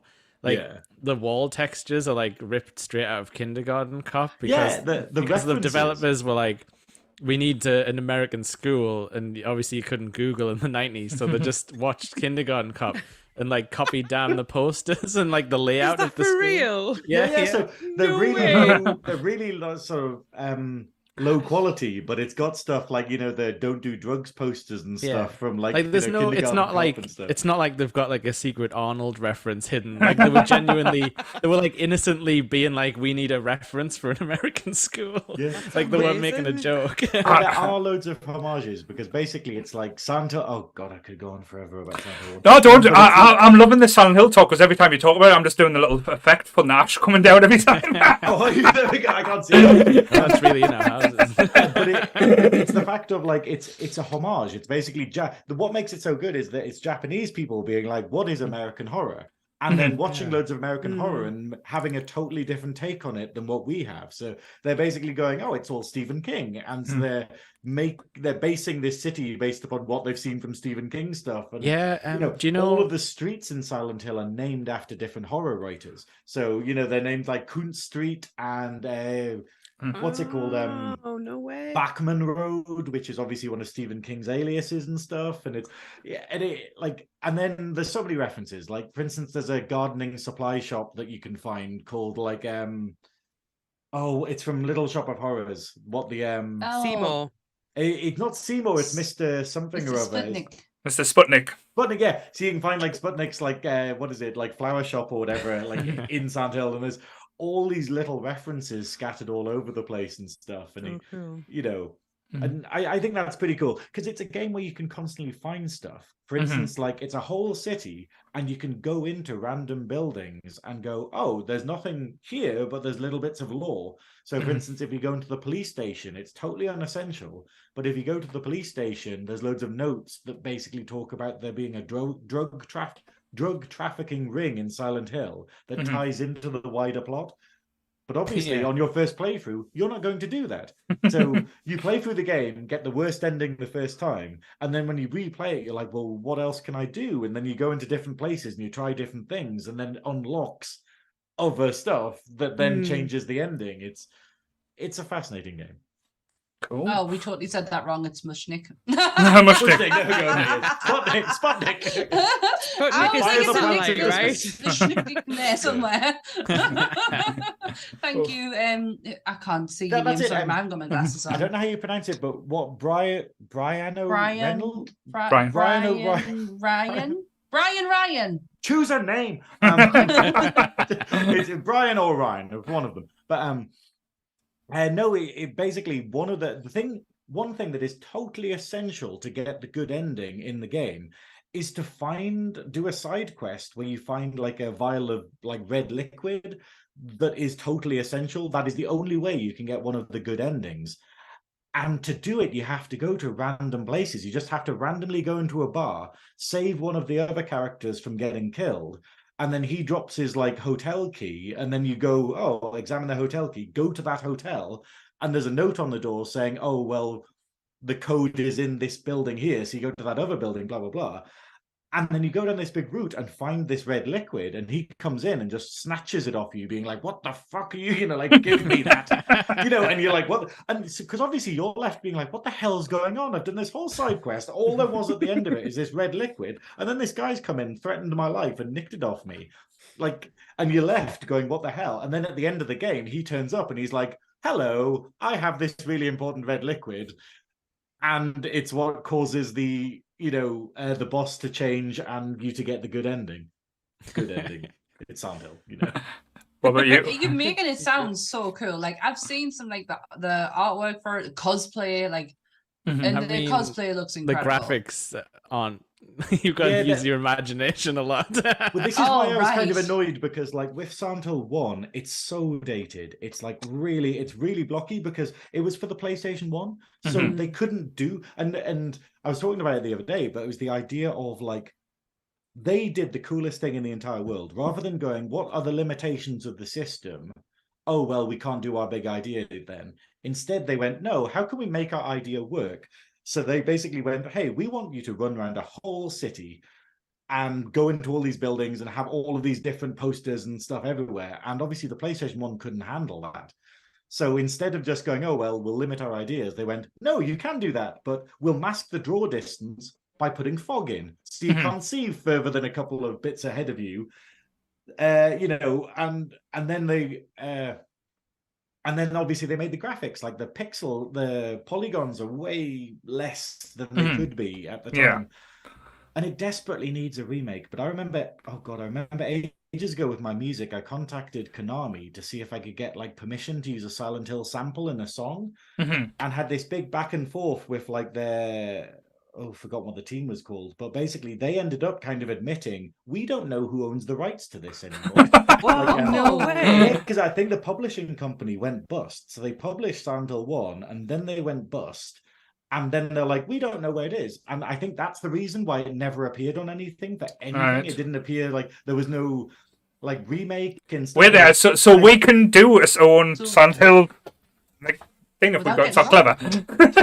Maybe because that's the weird thing, because I remember in Silent Hill 3 there was a big kerfuffle because they used voices from the first one in and they didn't credit the actors. But I think there was also a thing of going, oh, but we can't, it's too difficult to work out how to use the samples from the first one because it's in limbo or something. But I wonder if that's why the voice actor for remake. Harry, I think, did actually try and sue because he didn't. That was 2. That was 2. The voice actor for James was just like, I didn't get any royalties. And Konami were like, yeah, the contract was a one-off payment. And he's like, no, it wasn't. You've used it again for a different project. Apparently, James really, really did not get on with the voice actor for Alice as well. Like, really? Apparently they really hated each other in any of the scenes they had together. Well, apparently he was the man off the street as well, wasn't he? Like the voice actor for James, he brought his daughter in to audition, and they were like, "Oh, you seem all right." And he's not exactly a good voice actor, but it's because it's that kind of lends itself to some of the weird uncanniness. Fight me, everyone is terrible too. But that's what worries me about the remake they're doing of Silent Hill 2, where you're just going, "This was lightning in a bottle." Yeah, I wonder what 2 will be like with competent actors. And like competent acting, where, because Angela's awful. Angela is an awful actress, and all the voice work. But then it kind of adds to it. It's like Twin Peaks, isn't it? Yeah. Well, I read that it was done like that on purpose. Is that not true? That I don't think so. I think they were just terrible because I think the problem is with a lot of these Japanese studios, they just grabbed people. Like Sonia trying to be nice. No, I did.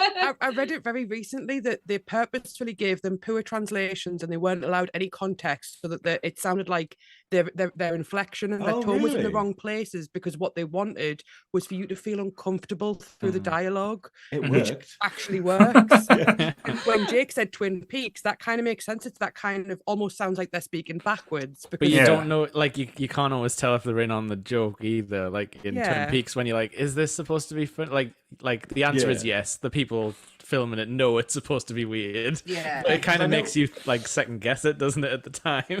Because it's that weird thing in Japan, because I think they're better with it now, but it says that there's an amazing guy who does a lot of horror thing called, his YouTube channel is called Inkraben, and his real name is Kai, and he's on like Instagram and stuff like that. And he's like interviewed all of the people that were involved in Resident Evil games because he's obsessed with them. But like apparently when you live in Japan, you just get random, like they'll just get Western actors. They'll just get like people who aren't Japanese, and they'll be like, "You'll be in our game. You'll do voice acting." And it's like, "But I'm not an actor." And they're like, "It doesn't matter. Just whatever."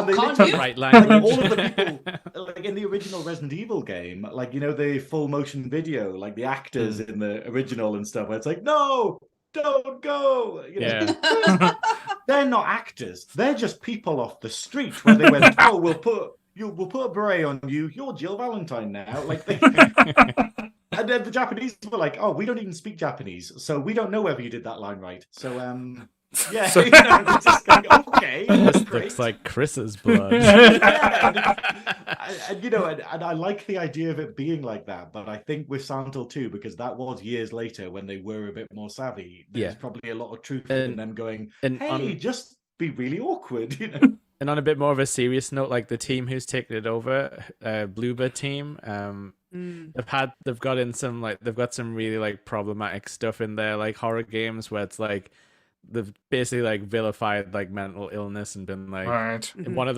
the games suggested like it's okay to shoot mentally ill people.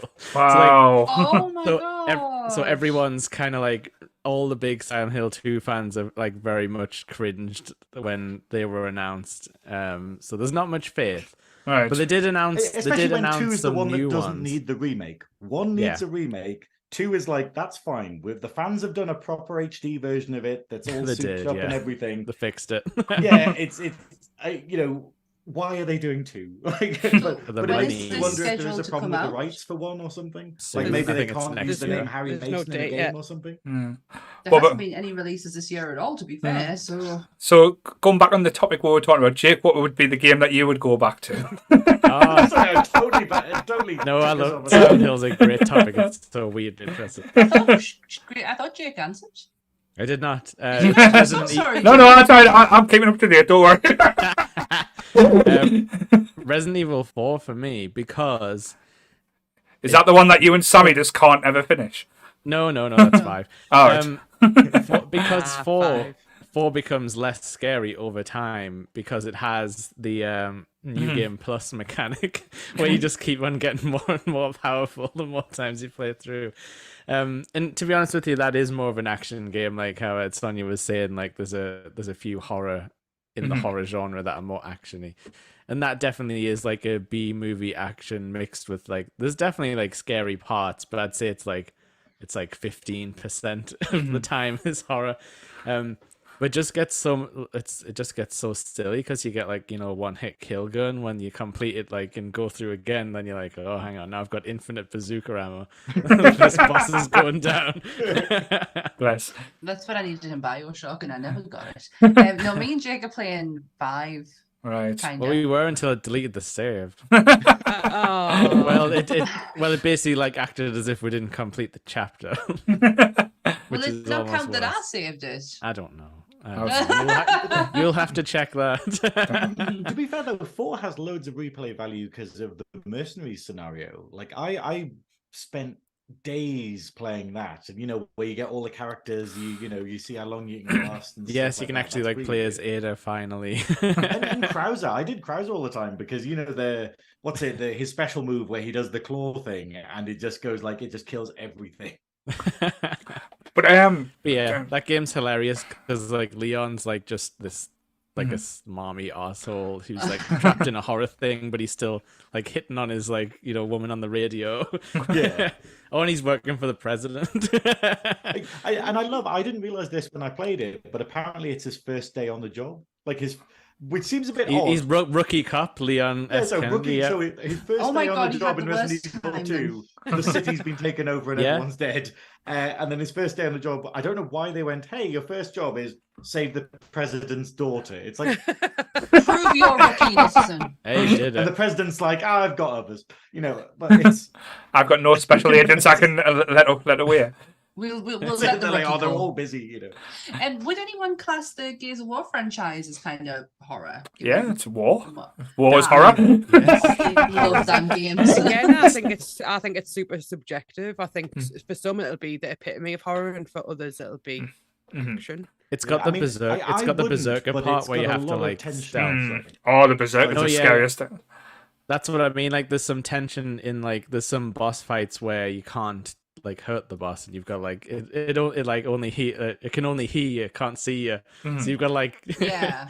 you've got to like sort of like corral it to like the right spot, but it just like charges at you like a horrible I like. just absolutely love that franchise. It's the first game that I went live with like real people and played, and I was like, fuck Chainsawed some Get me fuckers the- in half. Wasn't that one of the So first cute. ones that they got the cheat bots in, where they're like no aim shoot headshots and stuff like that Probably. round corners and things? It was just driving you nuts when you played online for that one. But I can't remember. It was so long ago. I loved the first Gears Wars. Like, was it the second one that kind of broke your heart with Dom? Was it? No, the third one was that's the the third one. Is Third when one. your heart gets Everyone broken. remembers that part. Yeah, the first one is super duper fucking hard. Again, had to call upon the husband to come help with that one. But the second one, that was made for me. I That loved. was my tempo. That was my ability was Yeah. to play that game. I loved Jake's called it perfectly. The berserker like levels were just so mind frustratingly. You used to get angry at it. The first one where he's in the church is just terrifying, but the frustrating one is when he's on the train and the berserker and you're just trying to go through the levels on the train. It's just like, fuck this train and fuck you. Yes, You're fuck that like, train. oh yes, you're like, oh yes, it's the last train level. It's like this is fine. We're gonna go in guns blazing, and then the berserker shows up. Yeah. And you're like, oh. I remember Anth always being like, do you know that the first one is just so he was like being trying to be nice about it. It's just really, really hard. Like, and he ended up having to finish it for it. Again, I am the worst gamer ever. If I get stuck or frustrated, I just shout for Anth and I'm like, excuse me, help me. Wasn't this one the first? I don't know. I could be wrong. Was it the first type of game that done the reload thing, where if you had a reload, if you done it fast? Yeah. No, they had active reload. active reload on your gun. So if you hit it perfectly, was. you got like more points, and Yeah, it your had guns like a were. little mini game, like a rhythm game thing. Yeah. And then Bender would be like, nice. Nice. The third one, absolutely. It's the first time I cried at a video game. Oh, Dom. Yeah, Dom. I think I've I'm cried at pretty much every video game I've ever played. Frustration or just Just emotion? a bit of everything. Oh. Sometimes I just cry because I'm happy. Like, Like, Lights when in you it. Like when you drop the stick in Tetris, you're just like, it's Yeah. beautiful. how many lines I just cleared. But Sam made a good point earlier as well, because she said there's nothing coming out, but it seems strange that they're focusing on a lot of the games now on remakes rather than brand new games. Like everyone's like the last few years, it's been Resident Evil 1, Resident Evil 2. They are remaking 4 as well. They've Yeah. I've just seen in the chat actually someone mentioning that Yeah. there has been like no big exclusives because we have a PlayStation. We are PlayStation family, and there's been no exclusive out this year. As if I can like, if there has, it's bypassed us. I can't remember. But a lot of the even the newer games are using the same mechanics. Like was it Dead by Daylight? Say they keep changing it by bringing new characters. It's big on the PC. A lot of people seem to like to play it. But then they brought out the Friday the 13th game that was pretty much exactly the same game mechanics. Just instead of being chased by Monster of the Week was by Jason Voorhees, so you can play as Jason, depending on what powers you had. But it just seems strange that now the technology's moving on, and always when they bring out the next gens or the next things, they've always got these big games that come out, like where the Xbox One or the Xbox 360 was Gears of War. As you said, it could be like a horror franchise. We've not had. Now we've got the new Xbox X or whatever it's called now, Xbox whatever, 15 million Series X, which is pretty much it just looks like a fucking speaker, and then and then the Starship PlayStation 5 that looks like it's about to take off and take us all with it. The size of the bastard. Honestly, yeah. I'm surprised ours is actually because it's sitting in it's actually on the bedroom floor, and I'm surprised we haven't booted that over so many times by now. But my God, it kind of stays in its place. But there's no big like announcements or like all we're hearing is Yeah. remaking this, remaking that. I know. Well, Mhm. sorry, there's a game due to come out by a lot of the developers of Dead Space called the Callisto Protocol, and that looks incredible, and that looks like it's going to be it's a big game, like a AAA game, and that's it. It looks like a copy and paste it, to be honest, but I'm still really excited buzzed about for that. it. Because the problem is that there is a remake of Dead Space coming out, and that's coming out from EA. Yeah. And the actual people who originally made Dead Space, who aren't with EA, are making a remake of Dead Space called the Callisto Protocol. And everyone's kind of like going, I think I know which one will be better, but let's see, you know. Well, apparently as well, like EA like did them dirty on that remake. 'Cause I think they were happy to like help out like the original developers and stuff and like give some advice, but I think they just basically hand waved them away and were like, no, we're just remaking Dead Space. Like we don't need your help. And if we can learn anything from Dead Space 3, it's that they don't know what Dead Space is about. But that's the thing, because that's a game I've never played, but I have heard so much people talk about Dead Space. I've never played it. Oh, no way. It is. You need to play it. It is one of the most satisfying games to play in the entire world. Like it's the, you know, when you enjoy playing a game for the mechanics, like actually attacking the enemies is amazing. The stamping on things is amazing. Oh my God, I could the way you stamp navigate from now to eternity. Yeah, that's it. I Get literally them just going around. stomping boots on.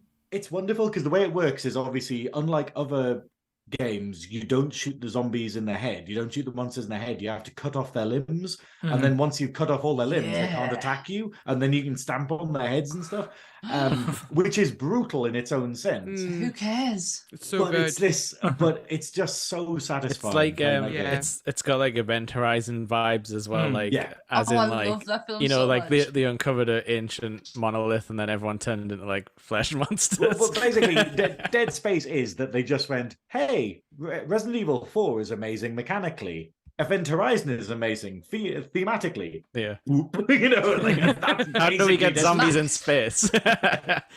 Eldritch horror. It's Lovecraft again. Hey. Yeah, and there's a cult. Paul loves a cult. I only start them by accident, so There's loads of people in the chat talking about Resident Evil 5 and how much they hate it. And the boulder punching bit. Me and Jake really enjoyed it. I'm not a huge fan of 5. This is what to be I gotta fair- say though. I keep saying this, like Resident Evil is like anime as shit. Always has been, always will be. But people don't get that. Like they don't expect the anime, and then it all comes at the end. tell you what though, Wesker doing his Dragon Ball Z stuff in 5. I don't think Resident Evil has more any other franchises anymore as many memes as anything out there with Resident Evil, especially with the latest one with the village with the giant vampire woman that everyone suddenly become attractive, and everyone I actually cosplays dressed that. up as her for Halloween. I think Nice. we have to get you have to get the picture put up on now. So I do I actually can get the have. picture. I do actually have, and started the game in the first 5 minutes. Absolutely frustrated the life out of us because I literally got lost in a snow blizzard and I don't know how to get out. Oh, bloody hell. Yeah, 5 minutes in, so I turned it off, and now I'm playing Stick of Truth because that's where my brain went to. that could be a horror film all ago. It's Sonia getting the picture up for us now. I'm getting the picture. I'm getting there. Yes. I mean, I was getting. How do I annoyed, share it? though, when we were talking about I'm not remakes, sure, actually. like I I heard a know. good argument the other day for remakes where they're basically saying, yeah, but you can't get kids nowadays to go, hey, play this game that looks like 5 polygons, like Silent Hill 1 or whatever. Wait, but they'll You know, like, but they'll because play kids Minecraft. can't do it, and therefore the idea of like it is kind of cool that if they remake it to revitalize the franchise, that kind of makes sense. But can't kids just play PS1 games? Sonia, Sorry, I'm just gonna get the you picture. look incredible. Are you showing it on stream? Trying to. I've posted a chat, but I don't know how to share it. I'm just getting it's like a There we link. go. Oh no, I don't want to leave. There we go. There we go. I posted it up there. It's on the stream now, so don't worry. What's going on? Don't worry. It's me messing it up, but yes. So It's all gone fragmented for me, and it looks kind of cool. It's like this mosaic jumble of bits of people. Necromorphs. it's my own fault. I should have went There in this. she I is. should have went in the studio mode, but that's looks. Oh, she looks amazing. You look amazing. You're right there. Thanks. You look that is amazing, amazing. I Sonia. can see it now. Definitely pulling it off. I was actually tempted to do that as a drag Halloween costume, Just do that as and just keep the drag beard and anywhere. everything. And then I think there's a cosplayer called Leo Bain, is it? No, what? I don't know. But basically, he did it, and I was like, oh, it's not going to get better than that. That is fucking. It's such a good costume. It Yes. is. Thank you. It's amazing. You look absolutely amazing. Buzzing with it. To go around choking people. To be fair, Choking people up. there would have been people. If you go online, they'll be paying for the service. So, but yeah, Someone will pay money for it. definitely. But we're in a weird space now when it comes to, like, say, horror games, because as Graham and everyone's mentioned, we are going back revisiting the older ones rather than I know there has been a few great ones that, well, I was on the cusp of being amazing, but not being there. I know was it Dead Island, the one with the zombie and you like kind of three running through the city where you had to stay, Yeah. try and go through the day or try not when it gets dark. That was Was that the one Dying where Light. the trailer was better than the game? I think Dying Light, yeah, was it? Dying Dying Light. Light. Dying Light. Yeah. was Yeah, very The trailer similar. was unreal. The trailer was the backwards Mm, trailer, yeah. and everyone was like, "This game's going to be amazing," and then it was shit. It was not. It was not. We've been The trailer playing. was so good. We've been playing Call of Duty Zombies. Oh my god, I love zombies so much. Yeah. If you want to watch my husband try and not lose his temper, come and play this game with us because I am terrible at it. How honestly, I And- would love to. Nobody who I play games with will play zombies because they, I it's l- shit, and I'm like, it's. Oh no, I absolutely loved it, but I'm not as good as him. I don't have the years of concentration experience that he does. So I'm like trying my hardest, and he has to keep coming reviving us. And you should see him trying. He's like gripping the controller and shaking, and I'm like, "Are you angry at it?" And he's like, "No, absolutely fine." I'll tell you what I though. love it though. It's so much fun.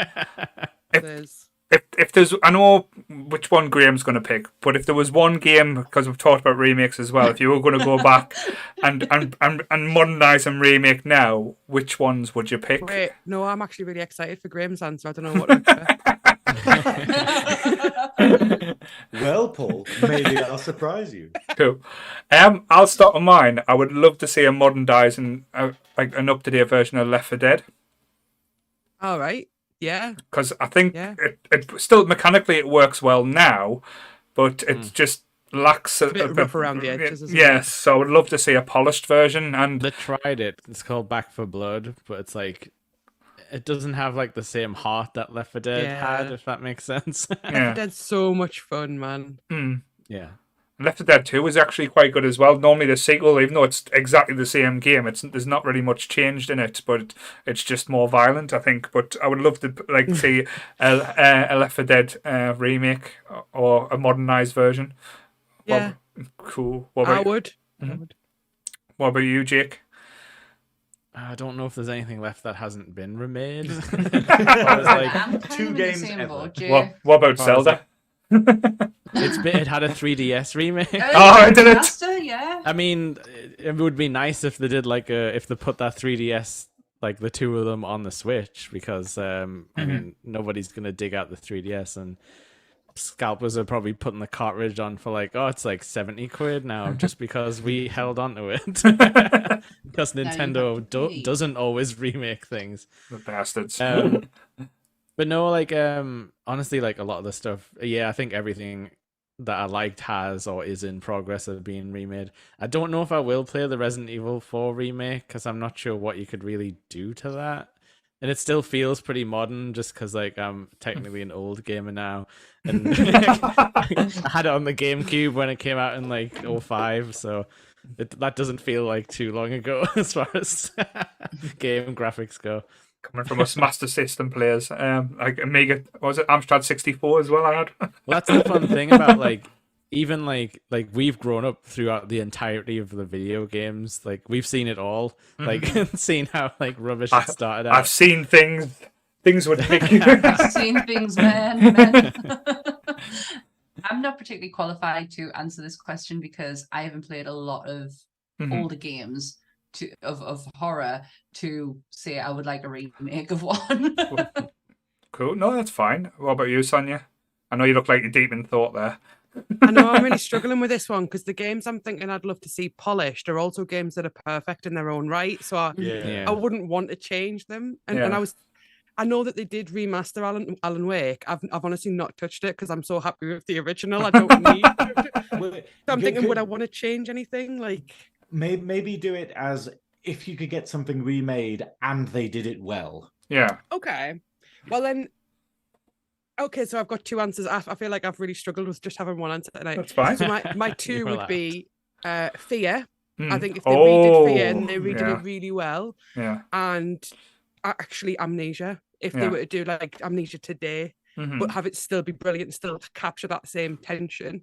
Then those would be my two. Like from things that gamers have learned from things like Alien Isolation, putting those new tricks into something like Amnesia, that would make it ludicrously more terrifying.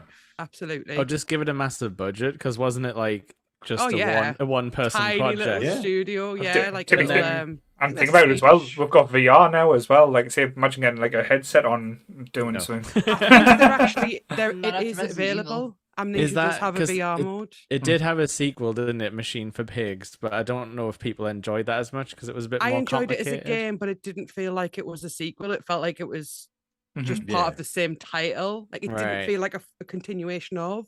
And they released a new game recently called Amnesia Rebirth, which was a totally different character and a totally different setting, which again was more plot based than it was. They forgot what was so successful and so good about the first game, which was we didn't really the no plot was necessary. You just had to sort of figure out how the fuck to survive and get out of this castle. Because there is a plot to Amnesia, but it doesn't really matter because the game is the mechanics, like it's not like, oh, I'm playing this to see the next bit. It's going, no, let's just get out this room. You probably you probably can't relax enough to like absorb the plot. And I think we need games where you use laudanum as a health item more. I think I agree.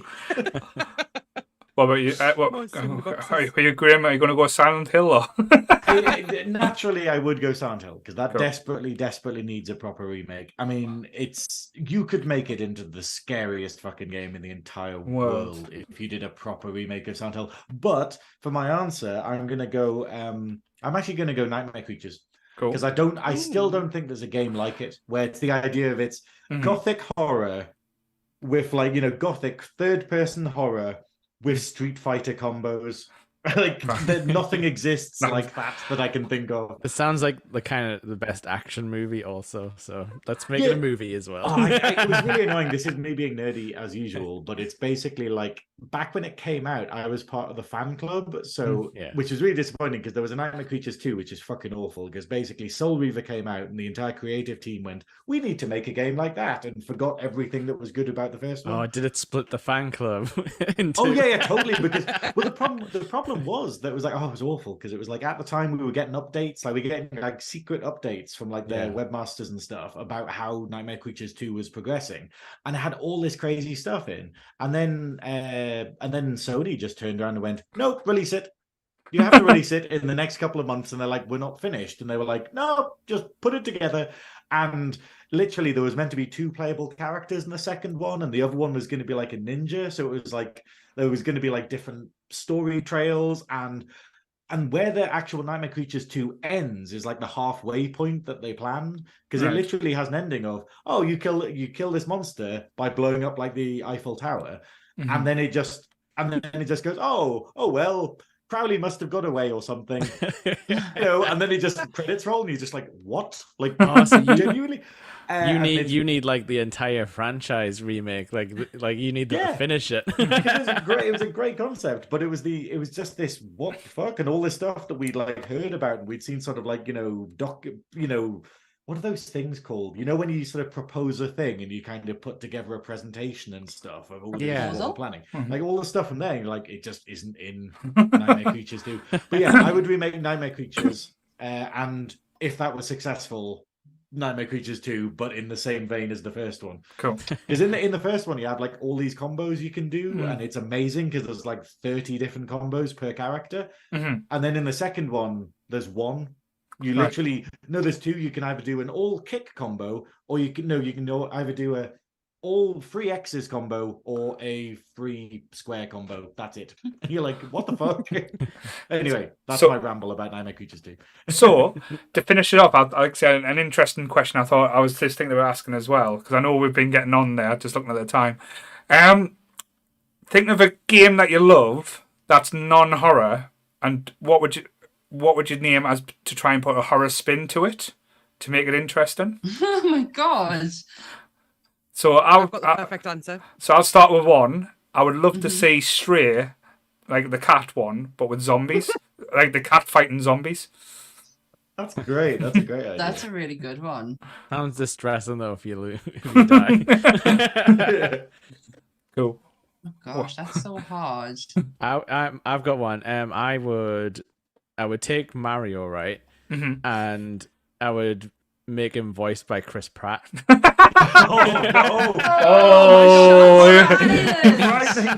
don't like it. Turn it off. and it would be a fish out of water story where so cool. he gets left and he doesn't know what the Mushroom Kingdom is, and it's gonna be great. and would Mario have lost his round ass? Yes, flat as a pancake is my horror Mario. That is such a good answer. What were you, Sonia? I would take Minecraft and add like being chased elements to it, because I feel like it's already tense as fuck when you're in a dungeon or a cave or whatever. When so like add creepers bastards. Yeah, like add an actual AI that hunts you down that you've got to actively be constantly running from. Yeah, that like game could be terrifying. An AI that can like knock holes and stuff and not just sort of like get stuck outside and things. Yeah, there's no safety. You've got to be scary. Constantly like sort of like, running. I get scared when the Enderman comes in and starts stealing bricks and stuff. It's like, what the fuck, that creepy bastard. But yeah, Minecraft would be a good show, like a proper horror version of Minecraft, like actual, like. It is scary when you get like smacked in the back of the head by a spider when you're not expecting or it. you hear a noise and you're like, "What's that?" Like, imagine it was actually horror. It would be really effective, I think. Cool. We can probably make that. I think the guys in the Discord's got their own Minecraft little town going as well, haven't they? I'm sure that's descended into madness by now. Like formed like 2 tribes and like 2 tribes going to war. Everything's on fire. I was kind of thinking along the lines of the Sonic franchise. Oh, fuck off! But it was Sonic and Tails. Tails being the main one, being hunted down by Sonic. Right. Sonic a survival thing. But it's Tails who has to survive against Sonic because something went wrong. There is a bloody Sonic creepypasta, so it's a good one. That may exist. Oh well, we'll go down that road. Sonic's like. He's poorly. He's a monster. Sonic EXE. He's a monster. Fuck the hedgehog. But yes, Graham. I love how Paul's becoming Dr. Robot. That hedgehog. Eggman Watson. There we go. Yes. But I'm going to do 2 again because I've got 2 really stupid ideas that might not be that stupid, but I think they'd be quite good. The first of all is Tetris. Right. Well, no, imagine if you combined Tetris with jump scares and you had the tension where whenever you got rid of a line, someone died. Did something to frighten you. Like something imagine if it did a really scream right in your ear kind of thing, or it showed you horrific imagery. So by playing the game, it was unbearable. Is this just like a Clockwork Orange type of thing? Yeah, that's it. It's like Tetris is the perfect video game, and that would ruin it. And the other idea was The Sims, but it's like might be a bit controversial, but I'd make it where it's The Sims, but the neighborhood is entirely against you. So basically, if you start with a character and you make them black, then the entire neighborhood all have MAGA hats and they're all Jesus Christ. Actually, do you know what, Graham? There's a download that's not far from that where you can the Sims that's out now. There's a download that is not too far away from that, but you can become a serial killer.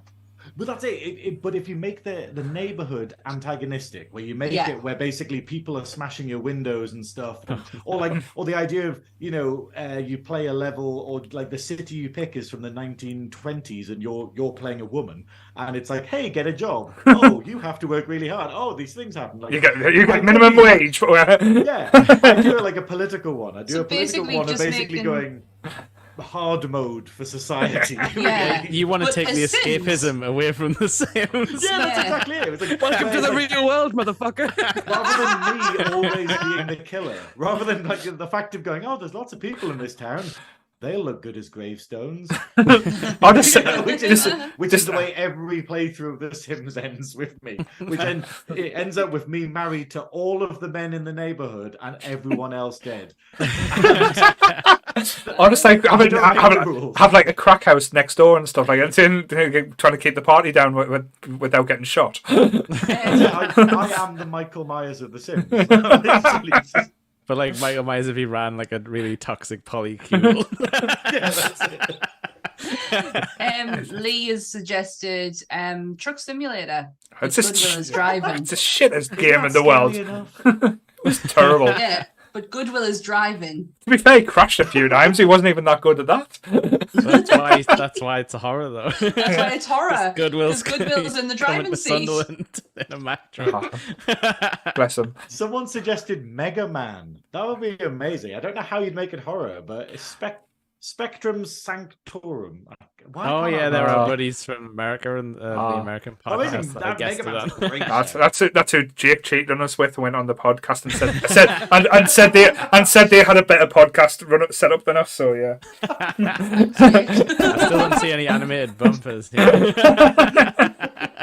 No, Mega Man's interesting because that's just horrifying because it's too hard and it just makes you want to crack the controller in half.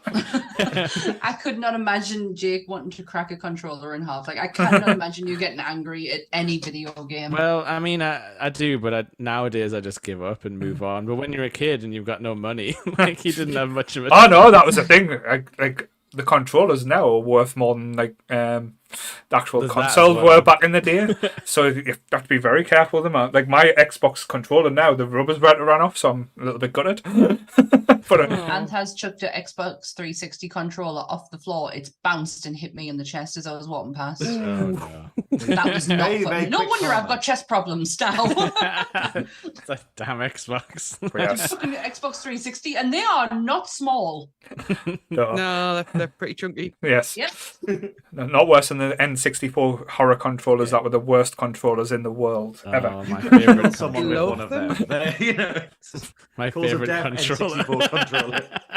And then, My hands turned out fine. I just wanted to play Mario. Claw.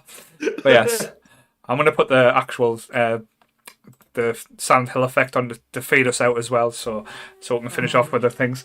But yes, thank you guys for coming on. Thanks, That's guys. been It's so, been so much much fun. fun. And yeah, like I say, hopefully you'll come back on again, even though Graham's getting like say all the plaudits and all the love. Looks like they're getting a regular seat now. I have like 2 weeks in a row.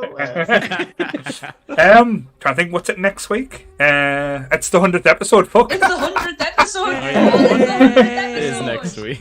Yeah, so next Sunday we're going to be on a little bit earlier, so we won't be on at 7:30. So I think we're aiming to be live or at some recording around about 3 o'clock and see what happens. Yeah. Where It's gonna happen. We Well- don't What's know going to what. happen? yeah, the whole And team, it's the 100th whole episode. the whole team is going to be in the same room. How many egos can you fit in one place? That's going to be the question. Let's see if we 10. actually like each other, or if it's just it's all. Or is an it just a act. fluke? But yes, the 100th episode is next week. We're and then after that is the Birthday Boys. Yeah, it's Back to the Future episode. It's going to review the greatest movie of all time. That's not the Goonies. Wow. That's it. Statements. Yep. So you can find us on Facebook, Instagram. I don't even know if you keep Twitter on anymore. Jake and Goodwill on Twitch. Charlotte's Book Club on Facebook. And we are on YouTube and anywhere you get your podcast from. Yeah, Yep. as I always say, we got that good brand, and it's just Nerdy Up North everywhere. No numbers. No numbers. We are just Nerdy Up North. And we've lost the hashtag. Sam's, well, not wearing pants. She's wearing a onesie. She's in the unicorn onesie today. Get used to it, guys. It's the winter. I am freezing. Unicorn dressing gown onesie is weather. here to stay. So we've got Donna with a dildo on her head, and Sam's got a horn as well. Get in. What you will. But yes, but thank you guys for everyone coming on, and like I say, thank you for helping us get to 100 episodes.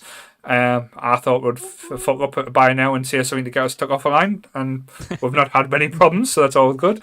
But yes, We're not like cancelled yet. it's not cancelled. yet. Not yet. How many Still times? time. But yes, we'll be. I think we are going to be live from Donna's house next week as well, so might see Martin wanking in the bushes with his mops, with his socks there. You nearly got there, guys. You nearly got there. But yes, same bat time, same bat channel, guys. See you nerdy, everyone. Bye. Goodbye. Bye.